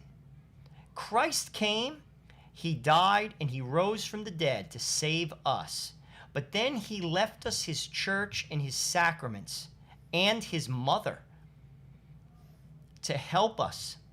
Because why? Because we're flawed. That's why we call him Savior, right? Mm-hmm. We all need to be saved. From who? From ourselves. And that's why we have the sacraments. We fail, we go to confession. And then we have the Eucharist, which is called viaticum. What does that mean in Latin? It means food for the journey. And then we have Our Lady to pray the rosary, right? We need her. She's the umbilical cord, tied to God directly. No one knows the Son except the mother, totally, completely, because she was pure. So we go to the mother to help us understand the Son. And if you do those things, you will never get off the road. Mm-hmm. 3 things if you do. You live a sacramental life. You go to church every day, every week, and receive the Eucharist in the state of grace. You go to confession once a month. That's what Fulton Sheen said. That's what Padre Pio recommended, and that's what St. John John Paul II recommended. And you pray the rosary every day. These are free. Right. If you do those things, you'll never get off the road. Right. Prayer, penance, Eucharist. I mean, those. Again, I'm not a theologian. And I think that it's really good that especially when we're talking about the faith, we emphasize to people. Here's what I could do as a Catholic, that I don't have to worry about all the deep, and they are deep, and I love the teachings of the Catholic Church. I like reading about them. I want to know more about them. I want to deepen my faith. But I know this: if I live a life according to the precepts of the Catholic Church, if I read Scripture and I understand, and we all understand the restrictions, yes, call them restrictions, those things we shall not do according to the 10 Commandments, and we listen to the teachings of Jesus, and I practice nothing but prayer every day, go to confession at least, once a month, or when you're in a state of mortal sin, God forbid, or at least once a month, go confess your venial sins, go get that grace. Well, let me just say why it's important to go every month, even if you're not in a state of mortal sin, because it keeps you accountable and you grow in virtue. You see, we're to grow in virtue, right? Because here's another misconception. No one goes to heaven until you're perfect. That's why there's purgatory. So the idea is you purify yourself while you're here. So you go to confession. And here's the thing about confession. Not only are your sins forgiven, because you confess them, you're sorry, that's a teaching of the church, but God gives you the grace to overcome your sins. And we all need that. Because it's like salve. He puts it on our wounds. Sins wound us. That's why we have to go regularly. It's a practice that's forgotten in many Catholic churches. Listen, we need to go to confession because we're sinners. We're sinners. Right. And when we do, a load is taken off of our backs. When I go to confession, I feel good. I leave.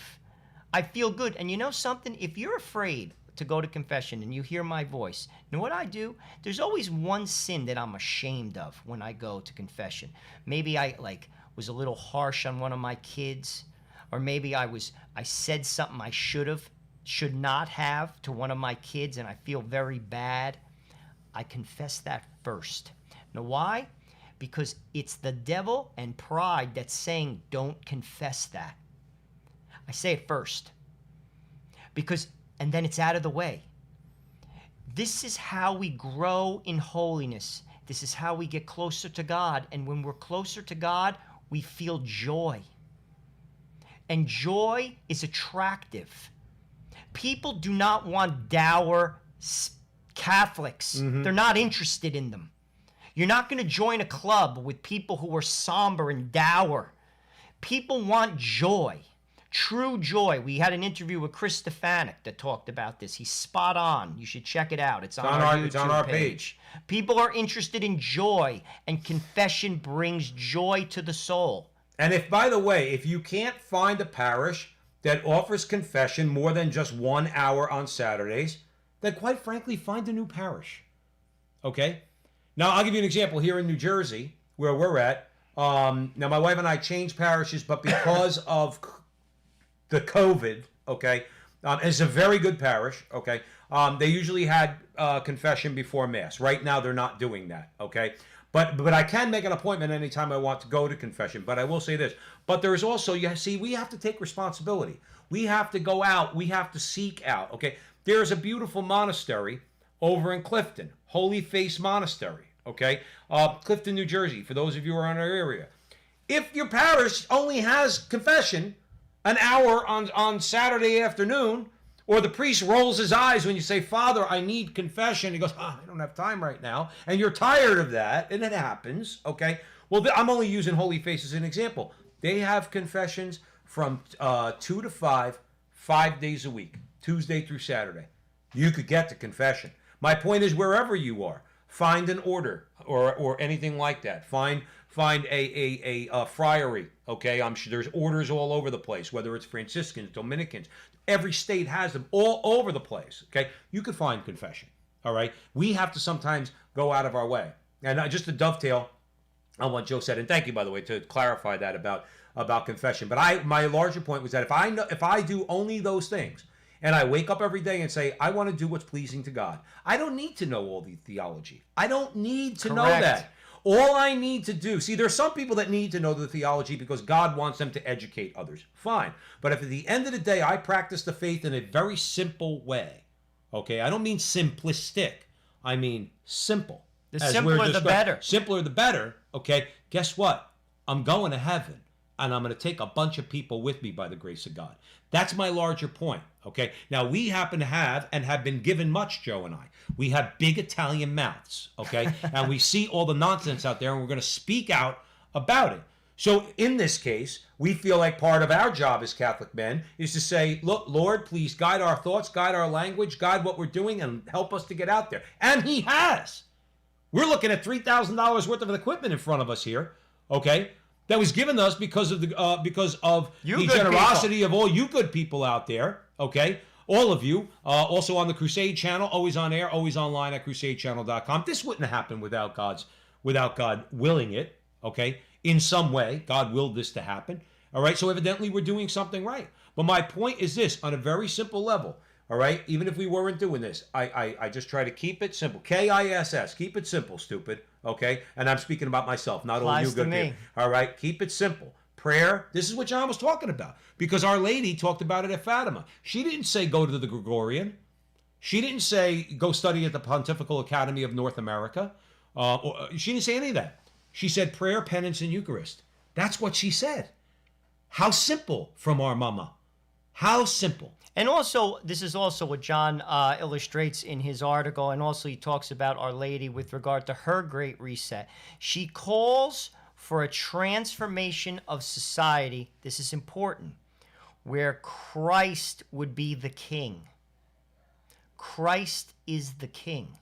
You see, in the Old Testament, I could remember reading this, and this is in the Old Testament, they did not have a king because God was their king. They had judges.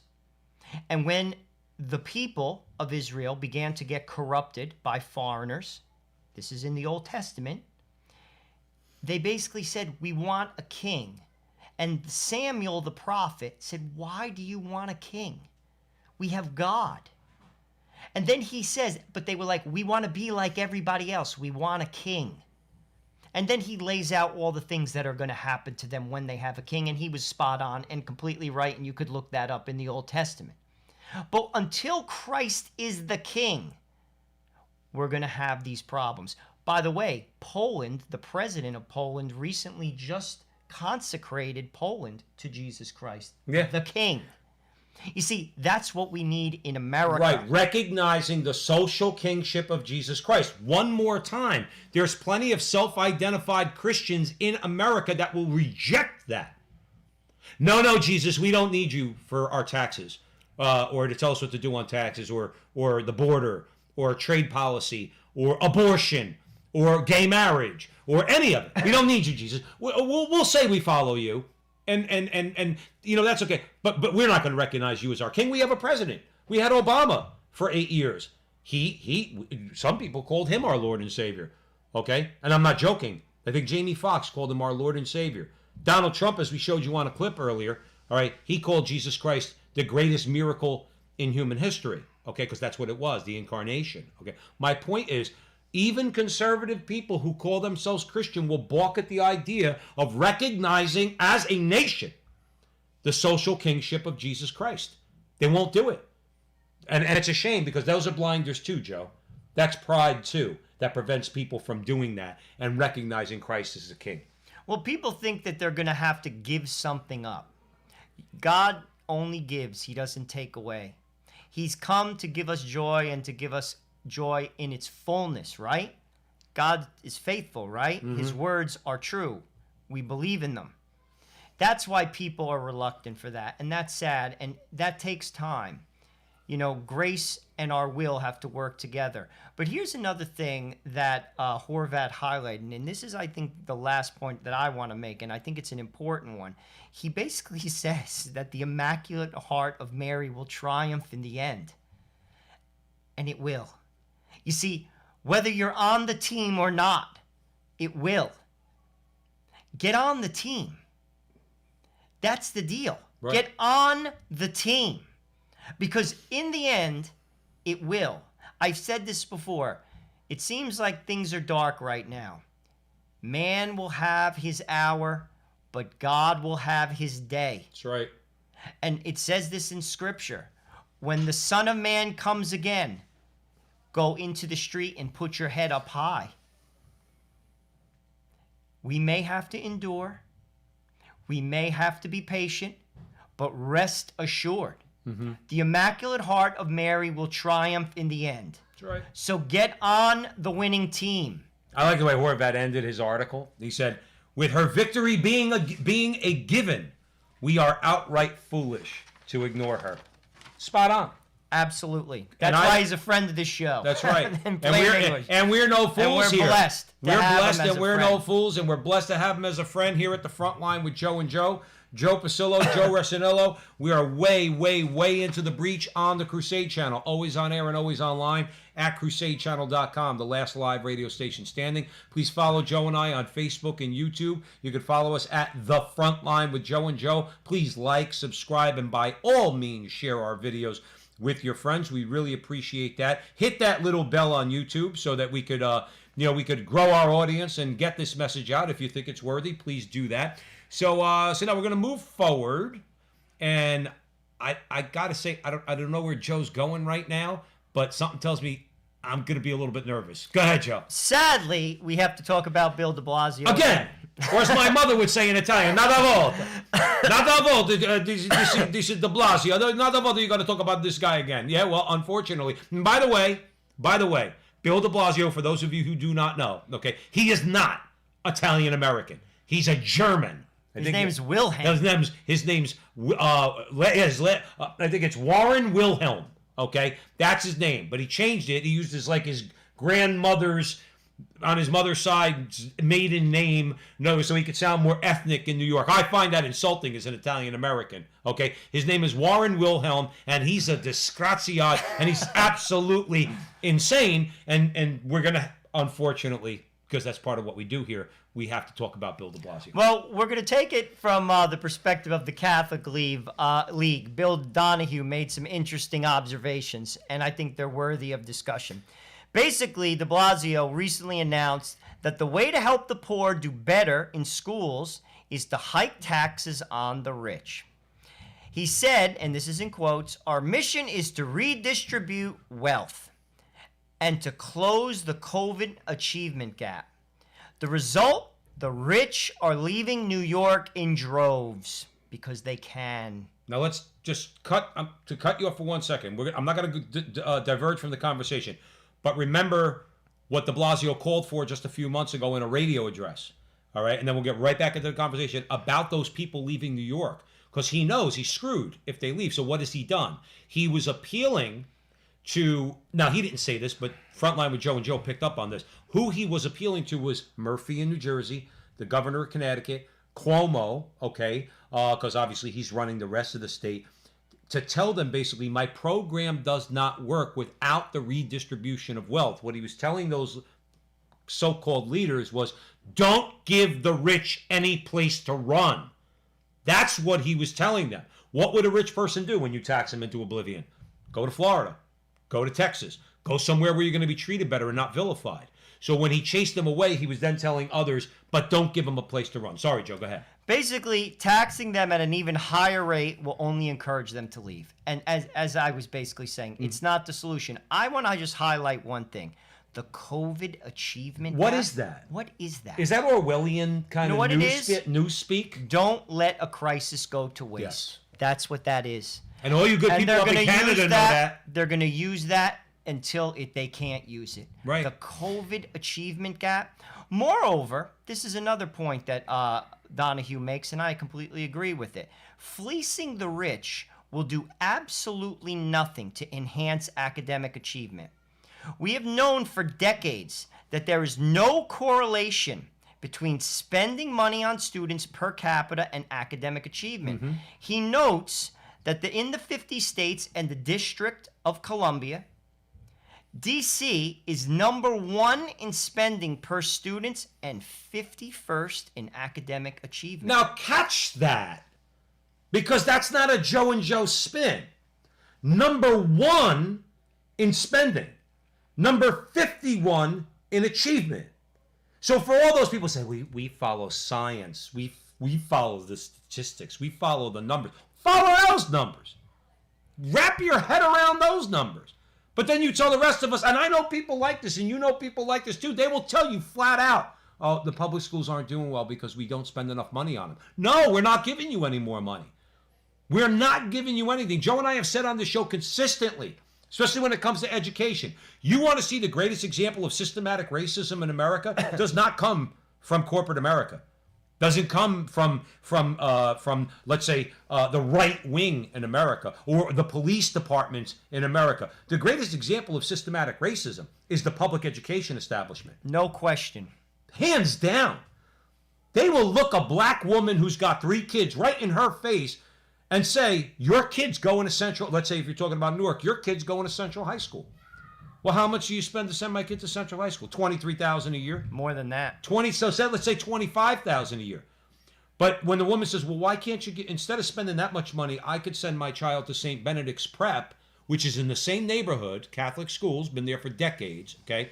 And they charge $14,000 a year. Why don't you just give me a voucher for the $14,000? I'll send my son there, okay? He'll get a much better education. And I'll save you $11,000, and I'll save the taxpayers $11,000. Doesn't that sound right? It sounds. Well, you know what? It sounds insanely logical, but when you're dealing with the left, they don't want to hear logic. So this idiot. But it's about the kids. It's all about the children. It's about the kids. It is about the children. We do have to remember. What a lie! I gotta tell all the people out there a story real quick. Short one, I promise. My mom at the time, I had to go sit in front of this person. My mom was 75. My father passed away back in 2005. So here you have my mother, 75, 76-year-old woman in a house, paying about, at that time, $10,000 a year in property tax, okay? Me, my brother, and my sister never went to public school by the grace of Almighty God and my mother and father working very hard to send us to the best schools, okay? All of us. I brought my mother to the tax assessor in her town. I would have loved to hear this. And I think all you people could tell I got a pretty hot head. But when I'm dealing with people that could really tax you up to you know what, I kind of kept my cool. But I brought my mother there and I said to her, my mom's 75, my father passed away, my mother's on fixed income. You think maybe she should get a little bit of a break on her taxes? This was the first response I got. Well, it is about the children. Now, Joe knows me, and many of you know me. The vein started to protrude from my head, okay, coming out like this. And I'm trying to, and I said nicely, says, but my mom has been a resident, at that time it was 25 years, of the town. She's paid her taxes. She doesn't have any kids in the public school, never has, okay? And she's 75. Her husband no longer is on this earth, and she's on fixed income. So what can we do? Well, you know, we do have to take care of the children. And that's where he left it. That's where he left it. No, and the reason why I tell you that story is when they say to you, or if I hear somebody say, you know, it's about the children, and somebody might say, no, they don't say that. Yes, they do. They say it my constantly. hand to Almighty God. Well, He know said what it's about the children. It's protecting the teachers' pensions because they need that extra money to keep the pension afloat. It has nothing to do with the children. And here's another thing. Catholic schools will use St. Benedict's versus Central High School. They do it infinitely better. In Newark, Tell them the stat. Newark, 3 out of 10 kids graduate high school. 3 out of 10. That's a fact. St. Benedict's graduates 100% of their kids, pooling from the same population, and 99% of them go to college. And by the way, in the public school, less than 1%? Like less than 1% go on to college. Okay, at the end of the day, when you're talking about Central, Week Wake, all the public schools, public high schools in Newark, New Jersey. So when it comes down to it, it's like, but again, we talked about racism. Okay, and that's racist. Not in some sort of squishy liberal way, like when they say, "Oh, you're such a racist." When you just like, let's say, criticize, a welfare program and they call you racist or whatever the case, or you criticize affirmative action and they call you racist. That's actually racist because who suffers the most in these broken down schools? Joe? Poor, black, single home women with children. Right. So when a couple of jamokes like us and people who think like us propose something different, we're racist. But we got to take a break right there. Stick around. You're listening to The Frontline with Joe and Joe. Joe Pasillo and Joe Resinello. We're way into the breach. We're deep into the breach on the Crusade Channel, always on air and always online at crusadechannel.com, the last live radio station standing. Please follow us on YouTube at The Frontline with Joe and Joe. Please follow us on Facebook at The Frontline with Joe and Joe. And like, subscribe, share, please, with your friends and all that fun stuff. Also follow Holy Faith Media, because we're broadcast on there also. So we would appreciate if you did that, both on YouTube and Facebook. And stick around because... we're going to still keep talking about this. Well, we're going to keep talking about this a little bit because it's a worthy conversation. We'll see you on the other side of the break.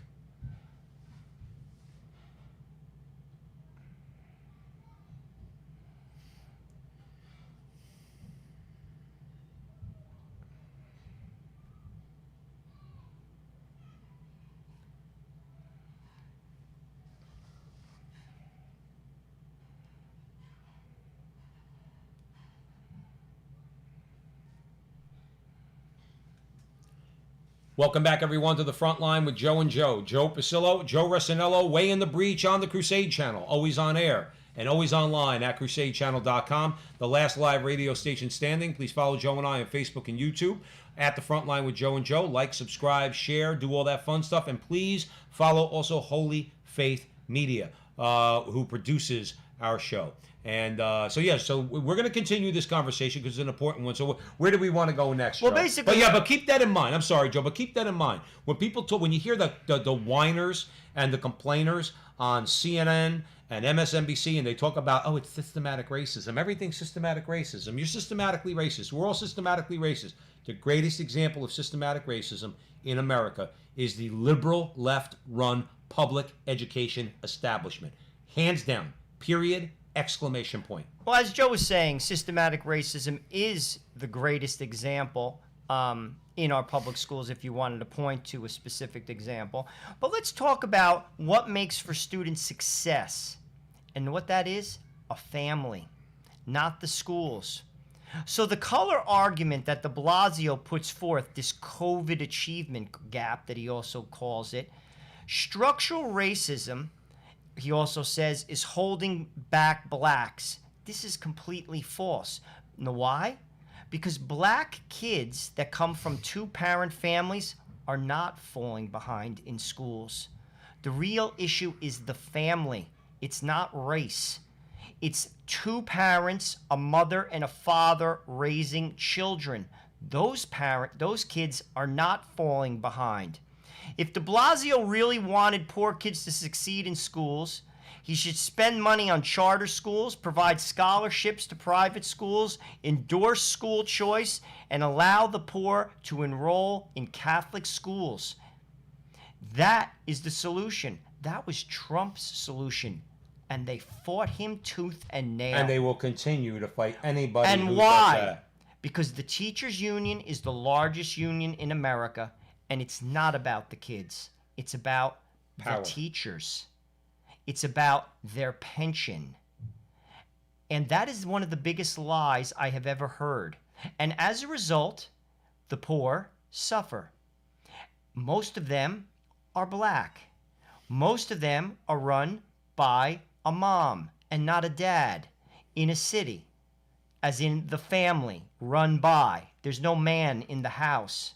And yes, a family is both a mom and a dad, a man and a woman. And when you have that, whether you're black, whether you're white, whether you're Hispanic, whether you're Asian, the likelihood that you'll succeed. Now, we're not talking about becoming rich, but what I'm talking about is succeeding, i.e. you're standing on your own 2 feet, you're healthy, you're sound, and you're a productive person in society. Right. Is a lot greater. Mm-hmm. And the school is not going to determine that outcome. The family will. Right. Right. And that's what we have to hammer home. That's why you remember in the 80s, in other words, it was always the criticism of the family values crowd. Those people were exactly right.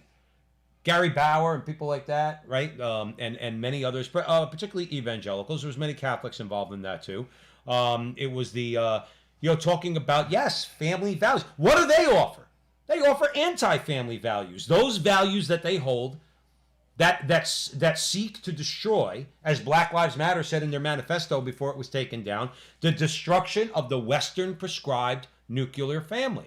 Why are we afraid to tell them to kick rocks and back off? Because we are a product of the Western prescribed nuclear family, and we love it. Why? Because it's perfect? No. Show me a family that's perfect. No. I don't think anybody could. Okay? But it is the building block of society. Well, it is the best way to form human beings. It's written on our hearts. Right. It's written on our hearts. You see, God made us man and woman. We complement each other. We're the same, but different. We're the same, but different. A man cannot be a mom. A woman cannot be a dad.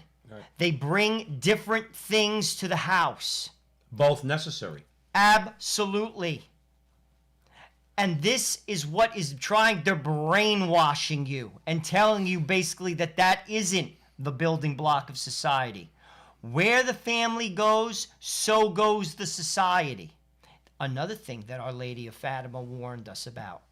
The final attack will be what? The attack on the family. Right. And we're seeing that now. It's in your face. I mean, you don't even have to reach for that. Just watch the Frontline with Joe and Joe. You'll hear about it all the time. Everything is a direct assault on the family. Parental rights. All of a sudden, kids who are 8 years old have the right to change their sex. Their parents can't say anything about it. You look up in Canada, we're going to hopefully get to it, talking about some of the legislation that weirdo and those weirdos in the Canadian Assembly are proposing, and weirdo in chief Justin Trudeau is just ready to sign, okay, where they want to take your not only take your away your parental rights under the law for certain actions when you're trying to safeguard the well-being of your own child. You could go to jail for 5 years. This is no joke. Yeah, the bill is Bill C-6. We covered it in a previous show. We're going to talk about it tonight. Go look at it, man. If I want to make sure my son gets his head on straight, if God forbid he goes to his school and the idiot teachers try to confuse him and he comes home and says, "Daddy, I want to be a girl," or something along those lines, I have every right as a parent to do whatever is necessary to correct my son and get him back on the right path. In Canada, I could go to jail for that. I'm not kidding. We'll get into that. But the family, again, we have to confront a certain level of Americanism. That's our enemy also. Not America, okay? Americanism, which suggests that the individual is the building block of society. It is not. The family is the building block of society. And Americans need to get that through the head and start making moves and compel our elected leaders to pass laws that are going to strengthen and encourage family life in America. That's how you'll defeat the left. You know, if you did that and believed in God and properly, okay, worshiped God properly, prayer, penance, Eucharist, and you established a family, I promise you this country will change within 10 years. Okay? No problem. No problem whatsoever. Okay? But that's what the left wants. They want all this disarray in the family. They want fatherlessness. They want gender confusion. They want all of it, okay? Because that's how they seek to control people. It's not really, it's not conspiracy theory anymore. They tell you this.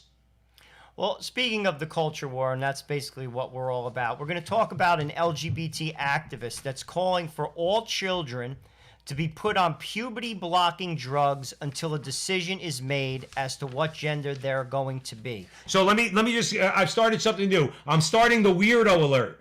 All right? So whenever we're going to talk about a weirdo, I'm going to go weirdo alert, weirdo alert, weirdo alert, weirdo alert, because that's what this story, there's a lot of weirdos out there. Bob Grant used to say all the time on WABC in New York, it's sick out there and it's getting sicker. It's weird out there and it's getting weirder. And this person is weird with a capital W. Weirdo alert. Well, the gentleman's name is Zachary Antelak. Joe just committed a crime. I didn't call him by his new name. His new name. He misgendered Mr. Antelak. And according to that town hall meeting last year at CNN, okay, if you misgender someone, that is an act of violence. And you don't see the totalitarianism coming? Go ahead, Joe. Well, Antelak, just to give you some background on this dude, he began as a gay man, but now he identifies as a lesbian woman named Zena Jones and is in a polymorphous relation. Polyamorous. Okay, whatever the hell that is. Polymorphous, polyamorous, in this case. I don't even know what the hell that is, to be honest with you. Most people don't, Joe. Well, anyway, with another lesbian woman named Heather and a trans woman named Penny. Now, I have a question. That is, I feel like we're playing Clue. Right, because you had... Can I be Mr. Mustard? Evidently, according to this, you could be whatever you want to I'm be. in the library with the friggin' crowbar. Right. And I mean, what is that? So Zach, let's call him Zach. Okay, we're going to jail anyway. It really doesn't matter. So let's call him Zach. Zach began as a gay man. So a gay man, I assume he's gay. That means he's attracted to men. But now he identifies as a lesbian woman. So he's identifying as a woman, and now all of a sudden he has an attraction to women. So Zach starts out as a gay man, now identifies as a lesbian woman. So he's now no longer a man attracted to a man. He is pretending to be a woman attracted to women, and his new name is Zenia Jones, and they're in a polyamorous relationship with another lesbian and a trans woman. Like, my question is, do you think in your mind that you need to have like an advanced degree in mathematics and having gone to MIT to understand the calculus behind this nonsense? This is seriously, that is a seriously confused person. Sure. Seriously. In need of our prayers. Yes, and not too long ago, and this is not being mean, this is just factual. This person is living a very destructive lifestyle. Sorry. But now Zach is trying to impose that on you. So this is what he had to say. This is a quote. He said, "If children cannot consent to puberty blockers, which cause any permanent changes, even with the relevant professional evaluation, how can they consent to the permanent and irreversible changes that come with their own puberty with no professional evaluation whatsoever?" Now catch that. You need to have professional evaluation before you allow nature to take its course, as it does with everybody. Girls become women, boys become men at puberty, okay? But now you have to have psychological evaluation in order to determine whether or not you're ready to advance according to nature, and these people are going to swoop in because in their pride they think that they can thwart nature, which is another way of saying they think they could thwart God, because that's what they are. They're godless people, okay? And mutilate young kids at just about at the age of puberty before they actually, by injecting them with hormones, potentially so many other things that they would obviously not stop with this. They would continue going as far as we let them, unfortunately, and do irreparable harm. See, this freak, and yes, this person is a freak, is trying to suggest that it's harmful to let nature take its course, but it's not harmful to shoot the kid up with hormone blockers or puberty blockers. Do you see how dangerous they are? That's the problem here. Now, obviously, this is an extreme, and this is an extreme voice, but this is a voice that's out there, and it should scare you. It should. David Blount, he's a Democrat. He's a Democrat, and he's a member of the Mississippi State Senate. This is what he had to say regarding to Zachary Antolak's statement. This is what Blount had to say. Again, this is a Democrat. He said this: "It isn't easy to believe that the federal government will one day mandate puberty blockers for all children until their teachers and other liberal social engineers have the time to convince them that they want to be the opposite sex. But then, a few years ago, no one would have believed that the federal government would force schools to allow boys who say that they're girls to use private facilities intended for people who really are girls. Now it is mainstream Democratic policy. That's right. Only the devil knows what sick nightmares hatched in the deprived fantasies of guys like Zachary Antolak may soon be mandated by the feds under Democratic rule. Now catch this last line, very important. Those who aren't on board will be silenced as haters and fall under hate speech laws, and their children could be confiscated." That's the key. If you say to the state, "You're not putting anything in my kid. My boy is going to become a man, okay? My girl's going to become a woman, and get that needle out before I stick it in your eye, because that's my kid, not yours. You're not harming my child. My child is going to grow according to nature, and you're not getting in the way." You could be called a hater. You could have your child taken away from you. This is not a joke. They're already threatening it in Canada. And now, what makes you think that it won't come here? And that is the Boswell case that just passed in the Supreme Court under the Equality Act. Doesn't it sound so nice? The Equality Act. Nothing equal about it. You see, under that, they're laying the groundwork for something just like this. And we're going to talk a little bit about that, what happened with regard to that legislation in Canada. We covered it in the past, Bill C-6, which now you can go to jail in Canada if you basically step across the line, as this guy is laying out in Mississippi. This is real. I mean, my answer to it as a dad, I have 4 kids, is I don't send my kids to public school. They go to private school. But at the same time, not everyone can send their kids to private school. And then what if they extend past the private school? You see, I'm trying to stay out of their way is basically my answer to it. Because this is a dangerous, dangerous idea. Now, Antolak is, this is an extreme. Not everybody who lives, a gay lifestyle basically prescribes to this, but it's out there.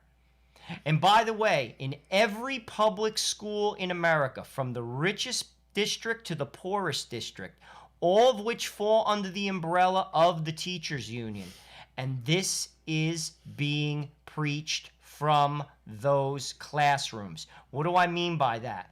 You can transition from one gender to the next. Mm-hmm. Every single public school in America. And you will toe the line if you're a teacher or you're a principal. That is the law of the land. They're not stupid. They're getting the kids young, and they're basically brainwashing them. And even if you teach your kids the law of God, because the law of God says this, not me. It's in the Bible. If you're a Bible-believing Christian, if you're Catholic, that it's a sin to practice same-sex, like to be in a same-sex relationship. Not to have the attraction, but to act on it. Just as it's a sin if a man has sex outside of marriage. Both are sins. Both are taught by the church. Both are sins. Mm-hmm. So here's the deal. This is what's going on in the public square. And this is where you're basically sending your kid into a place where people can manipulate them. And they're adults. Mm-hmm. Not too long ago, if you did this, I'm 50. If you did this 10 years ago, you would go to jail if you were a teacher. This would be child abuse. You would lose your job. Wouldn't this be child abuse? You would go to jail. You would, if a principal tried to convince 20 years ago an 8-year-old boy that he should become a girl, he would lose his job. Right. Yet now, this is the mantra of the teachers union in every public school. You see, it's no longer, oh, that just happens in the poor schools. No, no. Oh, no. No, you go out to the suburbs, you think they're not teaching this same thing? Well, it's part of the deal. I'm sorry, in the suburbs where, again, there's a lot worse. It might be worse. Those parents, many of them, not all of them, okay? I'm not disparaging every parent in the suburbs. Many parents in the suburbs are only interested in making money. They wake up in the morning, school's a place to drop off their kids, they come home in the afternoon, and the kids come home from school. And many times the teachers are keeping this stuff from the parents, which is even worse. So if the parent says, well, what did you learn in school today? Little Janie is told not to tell her mother, oh, mommy, my teacher told me that I could be little Johnny. Okay? And that's a fact. A lot of stories we covered over the last several months dealt with teachers and their shadiness when it comes from hiding their agenda. They don't talk about this when the parents are present. But some of the parents just don't care. Making money is all that's important to them. They really don't have any moral compass. So they're like, well, I'll just let my kid do whatever he wants, whatever makes my kid happy. If my son wants to be a girl, I don't know any red-blooded American man, particularly Christian man, that would say, oh, I'm going to be very happy, or if my son becomes my daughter, and allow my son to get shot up with these drugs that this freak Zach Antelak is talking about. I don't know any man that would be happy with that. I don't know any mother who would be happy with their daughter coming home after getting shot up with hormones and their daughter starting to grow a beard. You'd be happy with that? Maybe. Maybe it just comes down to making money. Well, I'll tell you this. I'll tell you who won't be happy with it. God. Oh, he'll have something to say. And once again, this is utter and absolute disgusting behavior. That's right. Let's talk quickly about, before we go to a break, because then we have one more segment after that. You want to talk about the Canadian bill? Yeah, basically, we covered this in the past, just so people want to know. It's a bill that basically revolves around conversion therapy. What is that? That's if someone says that they're gay and you go to, say, like a psychologist, and they basically treat you as having a disorder, and you look to change your point of view. Maybe they affirm your masculinity, or in terms of a woman, they affirm your femininity, and basically you, for lack of a better word, convert you, into, a heterosexual. Convert, change. Yes. I mean, listen, we are all called to change to a certain degree if we're on the wrong path. And if a person says, if a man says I'm attracted to men, and say I ought not be attracted to men, okay, and they realize that, and they seek therapy. That's what this bill addresses. So I thought it was all about choice, by the way. Evidently, it's not. So that gay man who I'm describing has no choice. He's got to stay gay or work it out on his own, but he can't go to therapy, and Joe's telling you why. So basically, in Canada, the Federal Justice Committee completed its review on Bill C6, and how they, instead of listening to the serious concerns brought forth by scores of qualified medical experts, church leaders, ex-gay representatives, parental rights groups, the liberal majority shut their ears and hardened their hearts. Nothing would move them. In fact, they actually intensified their plan to punish those who share a traditional Christian view of sexuality and gender. Mm-hmm. Here's some of the highlights or lowlights, for that matter, of what the bill is about, just so you know, to educate yourself. Now, you got to catch this stuff, man. This is not made up. This is what the bill says. So if you don't want this, this is where we have to help to raise the consciousness of not just people in America, this one's in Canada, all over the place to fight against this. Go ahead, Joe. This is disgusting and dangerous, man. Not only will it be a crime for parents to try to stop their children from medically transitioning to the opposite sex, it will be a crime for parents to control how their children wish to dress, what makeup they want to use, or however they might choose to express their identity. You know what's funny? I gotta stop you when you read that about forcing your child to dress a certain way. My mother used to dress us when we were kids. Now I got an 81-year-old Italian mother. Okay, I'm 53. My brother's 55, and my mother dressed us. Okay, and we didn't like it because my mother used to buy used clothes and things like that. I had red socks and brown shoes. It was disgusting. Okay, but if somebody tried to force my mother to dress us a certain way or prevent her from dressing us the way she wanted, okay, I pity that person.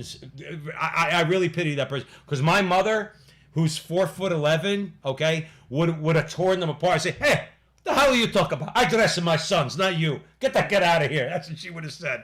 Well, Bill, and she'd be right. Bill C-6, as amended, literally transitions parental authority over to the LGBT activists, taking away every right to object to even the most obscene, harmful, immoral, or foolhardy sexual practice and gender expressions being promoted. Parents may do nothing but affirm their kids like slavish yes men or face 5 years in jail. 5 years in jail if you decide to be a parent that parents rather than listening to the state. Just to put we have a couple minutes, but just to put a finer point on it, Bill C-6 is a draconian proposal. Here we see the government controlling and compelling our speech, telling us what to say and how to think. The Trudeau liberals are claiming there is only one valid viewpoint on sexuality and gender, and that's the radical LGBT lobby viewpoint. As for everyone else, we must either shut up or go to jail. In particular, that's their parents. So that's why we are at the breach with the Frontline with Joe and Joe Pasillo and Joe Resinello. We're on the Crusade Channel, always on air and always online at crusadechannel.com, the last live radio station standing, because we're going to talk about things that you're not going to hear in the general culture. This is BS. Parental rights are real. They're given to you by God. You do not let the state take them away, no matter how much bullying they do. Let's start organizing against these people. And we're going to have to pick it up on the other side of the break. Please make sure you follow Joe and I on Facebook and YouTube. Like, subscribe, share, do all that fun stuff. Please follow Holy Faith Media, Jonathan Ross, who produces our show up there in Canada. Okay, hopefully we can evangelize Canada, all of us. And stick around because we are going to be talking about Raphael Warlock. The Warlock. All right, this guy's a real creepo. So we'll talk about him on the other side of the break. Stick around.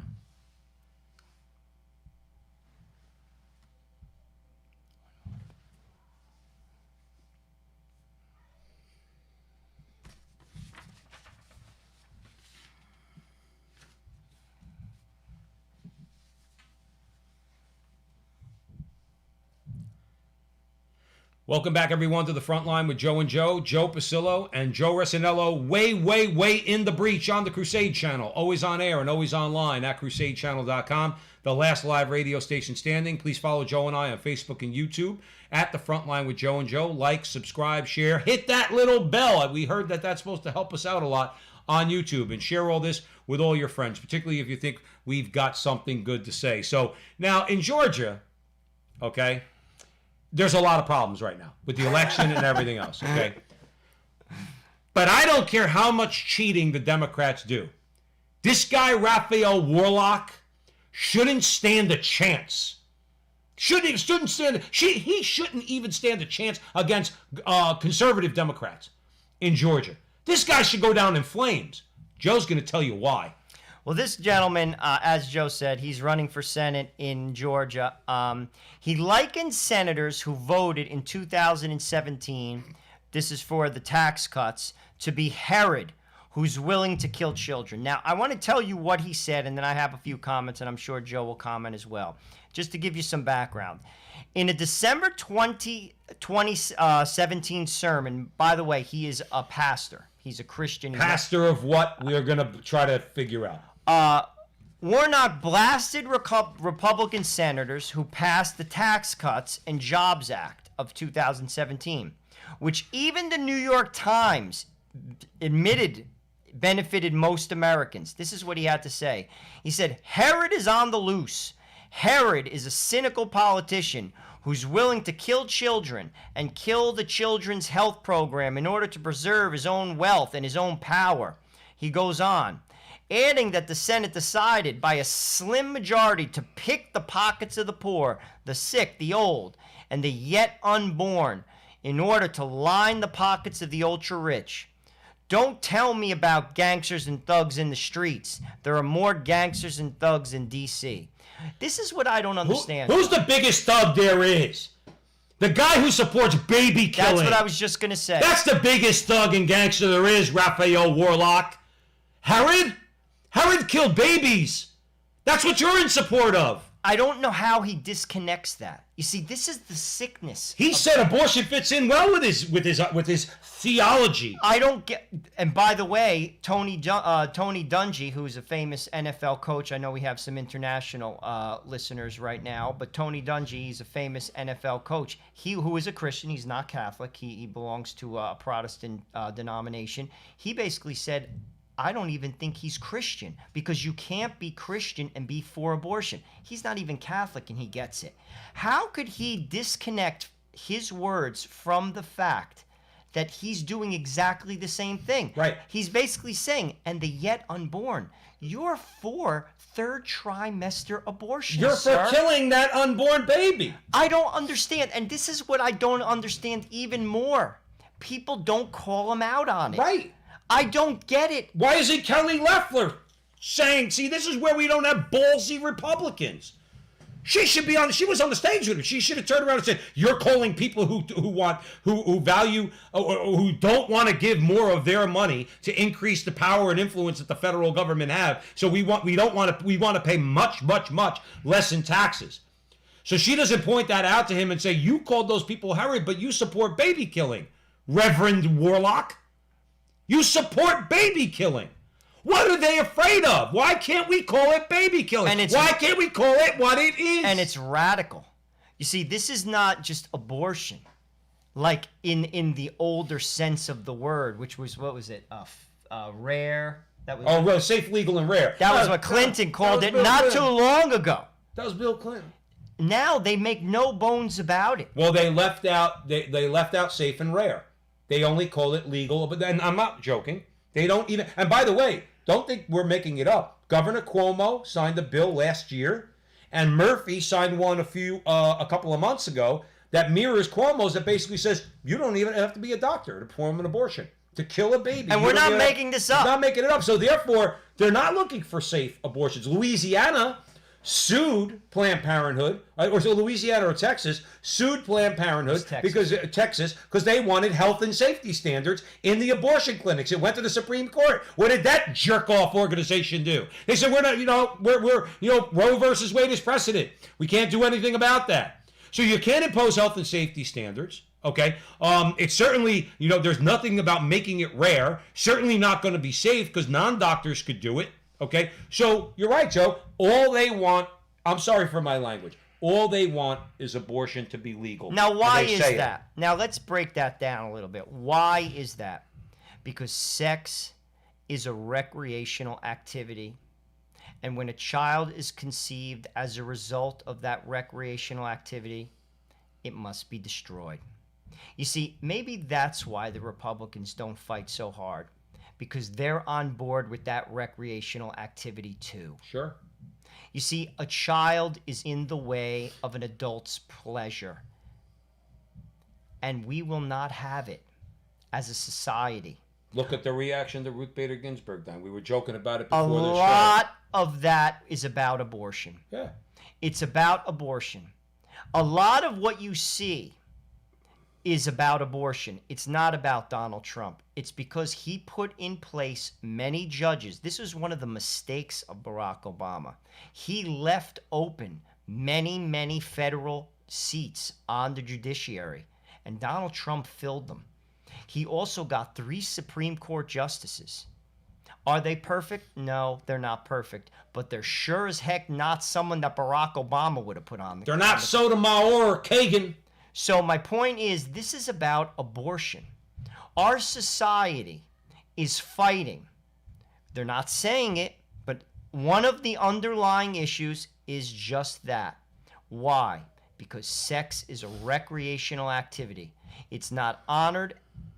It should be honored only in the marriage, and it is not. And when a child is conceived, by the way, that's what happens when you have sex. Many times, as Catholics, we're supposed to be open to what? Life. Right? Why? Because marriage is a total gift of self. And when you have children, you die to yourself. And what happens when you die to yourself?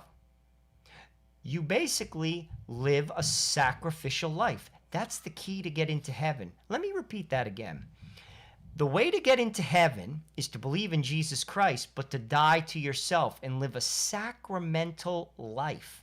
You can do that as a single person by giving yourself to the community. You do that as a married person by giving yourself to your spouse or your children. And you do that as a priest by giving yourself to your congregation. But that's the path to get to heaven. And society rails against that. Society does not want any part of it. The word sacrifice is a dirty word. Chastity is a dirty word. It's a word that's laughed at. Say in polite company that you don't practice contraception in your marriage. You're laughed at. Sure. You're laughed at. You're thought to be something of a different century. To use the word sacrifice, this guy Raphael Warlock, okay, so he's not interested in trying to, if he's really a Christian pastor, I'm with Tony Dungy. This guy's not a Christian. Don't care how judgmental that sounds. What Jesus Christ does he believe in? If he's A-OK, okay, with baby killing, show me the Christ in the Bible or anywhere else that you say that you believe in. That's number one, okay? But number two, he's all A-OK when it comes to sacrificing your income for the power of the state. Not his income, okay? And then remember what he's doing here. He's equating you wanting to not get, remember something, it's not about greed and selfishness. My not wanting to pay personal income taxes because I don't want to get, number one, yes, I am a working man and they take too much money from us. Number two, I don't want to give the government the power that they desire. And they get that power because of money. I want them to take as little money as they possibly can, okay? I've been clear on the show before at the Frontline with Joe and Joe.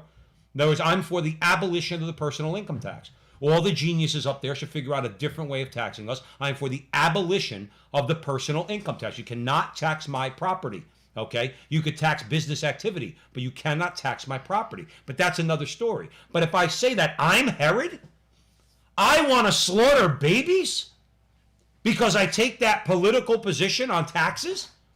And this guy can't see that the real Herods are the ones that are actually killing babies right now as we speak. There are babies dying right now all over the country and all over the world in abortions. But he's not going to call them Herod? Is that a joke? He's confused. He's Jojo, or he's evil. Or he's an evil, evil man. And sadly, the people who vote for him are confused as well.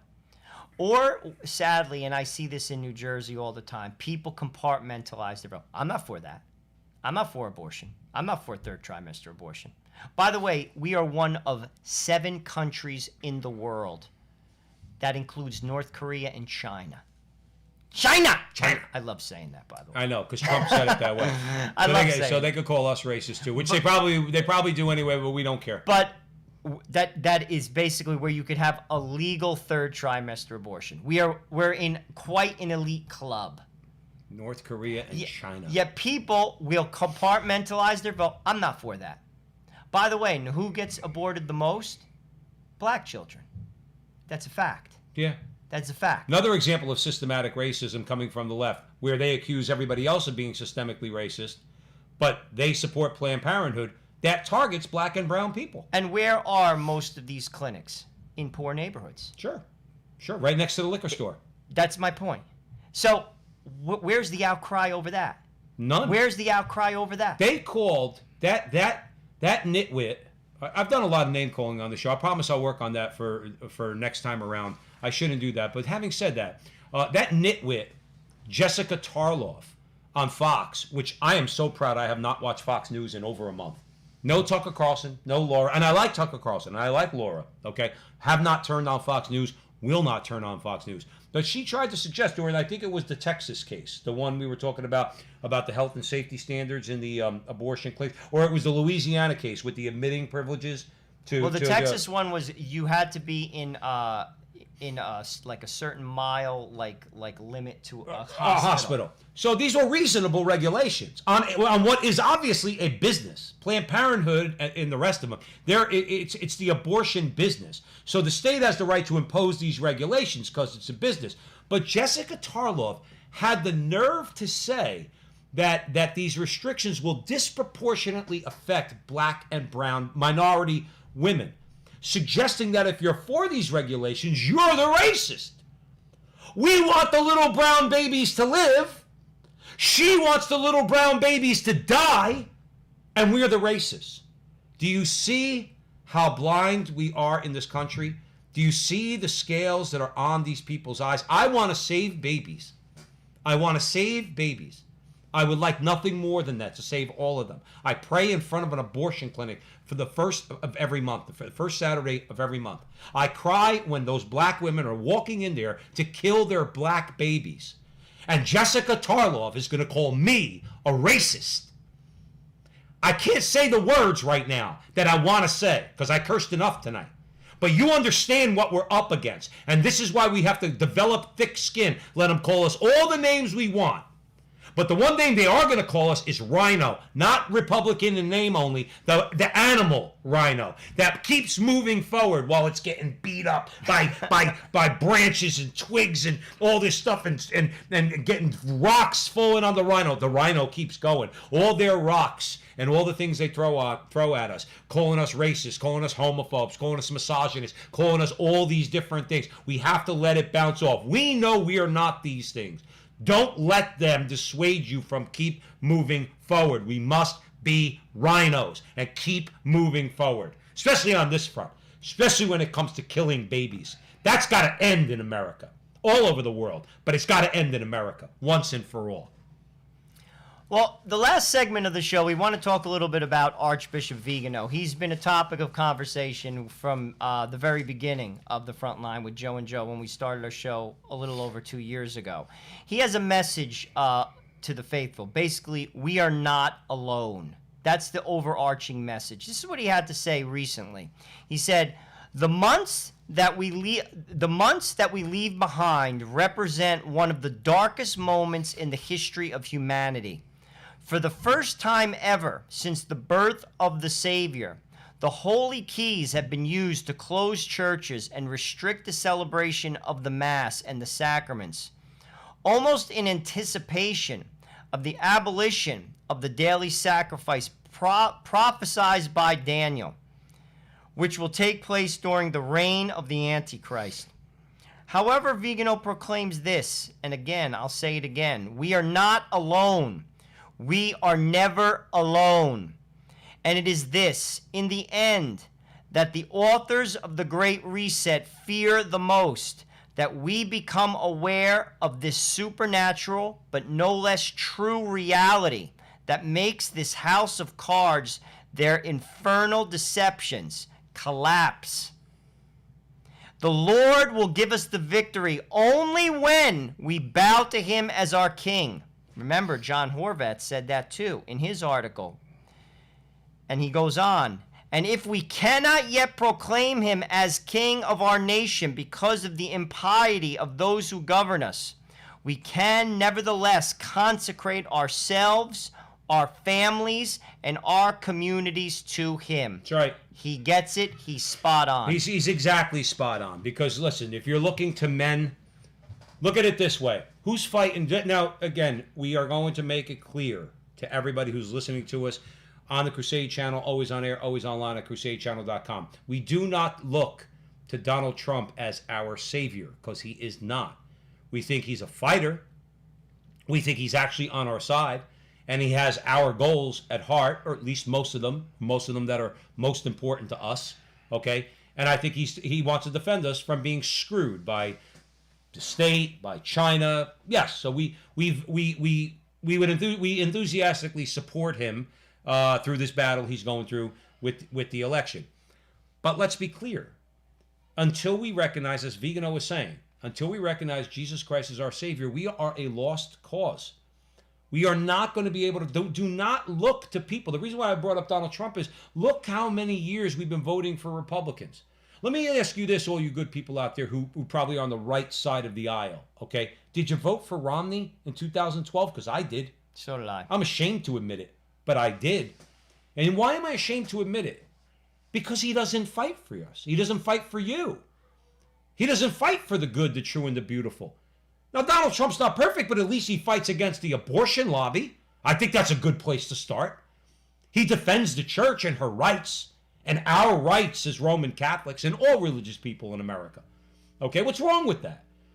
So we're tired of looking to men, particularly those in the Republican Party. You'll be waiting for a long time to get any results out of them. They won't even fight for this guy in this election battle. They know it's manifest corruption and fraud. It's there. It's on tape. There's affidavits, all sorts of things. They won't. The Romneys of the world won't fight. He called them loony. He called you loony. He called us loony. So my point in bringing this up is, when are we going to realize that the key is what John Horvat said and what Vigano was saying? Get on your knees, man. Pray the rosary. For those of you who are not Catholic, what's the rosary? The Lord's Prayer. We know you pray that. What's the Hail Mary? The Hail Mary is Scripture. Hail Mary is Scripture. Hail Mary, full of grace, the Lord is with thee. That's St. Luke, right? Blessed art thou amongst women, and blessed is the fruit of thy womb, Jesus. That's Elizabeth talking to Mary. Okay? That's Scripture. When you're praying that, you're praying Scripture. Holy Mary, Mother of God, pray for us sinners. Not save us, Mother. Pray for us sinners. You see, we don't worship Mary. Okay? Pray for us sinners now and at the hour of our death. What's wrong with that prayer? I don't The think glory be? And while you're praying these prayers, reflecting on the gospel, this is something you refuse to do as a non-Catholic when you pray to God. In other words, not even, and I just explained there's nothing. It's only beautiful. All right? But my larger point is, when are we going to get on our knees, and when are we going to start praying the rosary and ask Jesus to step in, and in a big way? And until we do that, I think, Joe, we're in trouble. We're in trouble. The battle is spiritual. We've said this on the show time and time again. The battle is spiritual. We're fighting against the devil, principalities. Sadly, many people are deceived. There are a lot of people who are very sincere, but they're sincerely wrong. And it's not because I'm right. I just try to be on the side of God. Right. And until the scales fall from people's eyes, how does that happen? Go to confession. St. Paul had scales on his eyes. He was blind for 3 days. That's literal and figurative. What do I mean by that? What did Christ say in Scripture? He said, "Blessed are the pure of heart; they shall see the face of God." How do you have a purified heart? Go to confession. When you walk out of confessional, snow white, just like you did when you were baptized. Snow white. If you go to confession regularly, you will see. Many people are sincere on the left. They seriously are. They also deceive themselves. They rationalize their sin. That is no way to go. It's not the way to have a joyful life. But sadly, this is what Vigano was talking about. And he was also talking about in the church, too, unfortunately. Now, we're not going to get into a church-bashing session, but what he's really saying is those who have the keys are the ones that are shutting down the churches. And then given that, again, this is not a church-bashing session or a hierarchy-bashing session. How even more so then, in other words, how the power of prayer. Many times in our diocese, our archdiocese, Joe and I went to the underground church for months. You know what the underground church was? ShopRite parking lot with an 83-year-old priest who heard our confessions and distributed Eucharist. The hierarchy didn't want him to do that. So again, I mean, I only bring that up to say because that's what Vigano's pointing out. It's like, this is unprecedented is what he's saying, because now we have the infiltrators in the church that are doing it to us. Even more so to get down on your knees and pray. In other words, for Christ direct intervention and Our Lady's direct intervention. Pray and fast for the people in the church. There's always been trouble from the very beginning. I mean, Judas betrayed Christ. Man is fallen. Pray and fast for the church. The church is true and beautiful, and you can find goodness and good priests if you look for them. The sacraments are the medicine for the world. Search them out. Live by them. They are what? Viaticum, food for the journey. They give you true sight. The Holy Spirit gives you wisdom. There's a big difference between wisdom and intelligence. There are many intelligent people who lack wisdom. That only comes through living a sacramental life. And that's what we need. And that's what he's saying, to declare Christ King. What does that mean? The underlying thing, the act. It means that I'm not in charge of my life. God is. Mm-hmm. It's bending your knee to God. By the way, that's the first commandment. We're all called to do that. Guys, that's how you get into heaven. The song, I always say this, the theme song of hell is I Did It My Way. You hear this time and time again. He lived on his own terms. That's the path to hell. The path to heaven is God's path, declaring him king of your life, living by his rules and not your own, for the good of your soul and others. And that's how you transform society. This is what needs to be done, and it begins with you and me. With the help of God. That's what Vigano is saying. Declare Christ king. And he's also saying, if the leaders won't do it, you can do it. And you could do that in your family life. Yes. We all can do this. We all should do this. You know, it's very good to be hanging around and being friends with and praying for an expansion of your Catholic friends. Because you learn a lot. Like you mentioned also, by having friends who are true friends, they hold you accountable, they guide you, and we help and guide them. That's how real friendship works. Very quick before we're coming to the end of the show, really good idea for you to take a look at. My wife and I did. Think about enthroning your home to Christ, to the Sacred Heart of Jesus. A priest does it. It is an actual rite, okay, with prayers and reading, and it's very beautiful, and you're supposed to invite friends, okay, to come over, and while the priest is praying, and you're consecrating your home to Christ the King. There's a prayer, an act of consecration that you pray every day, recognizing Christ as the King of your family. Like Joe said, until everybody else comes around, bring them into your home first. That's a good idea. It's only an idea, okay? I think it's a very good one. I think primarily, pray that rosary, okay? Pray to Jesus Christ through the power of his Blessed Mother, okay? Every single day, as best you could. I miss sometimes, I'm not going to lie, okay? I do, all right? But my goal is to pray the rosary and other prayers every single day. And let Christ take control. That will truly, if you really care about this country, that'll put us back on the right path, I think.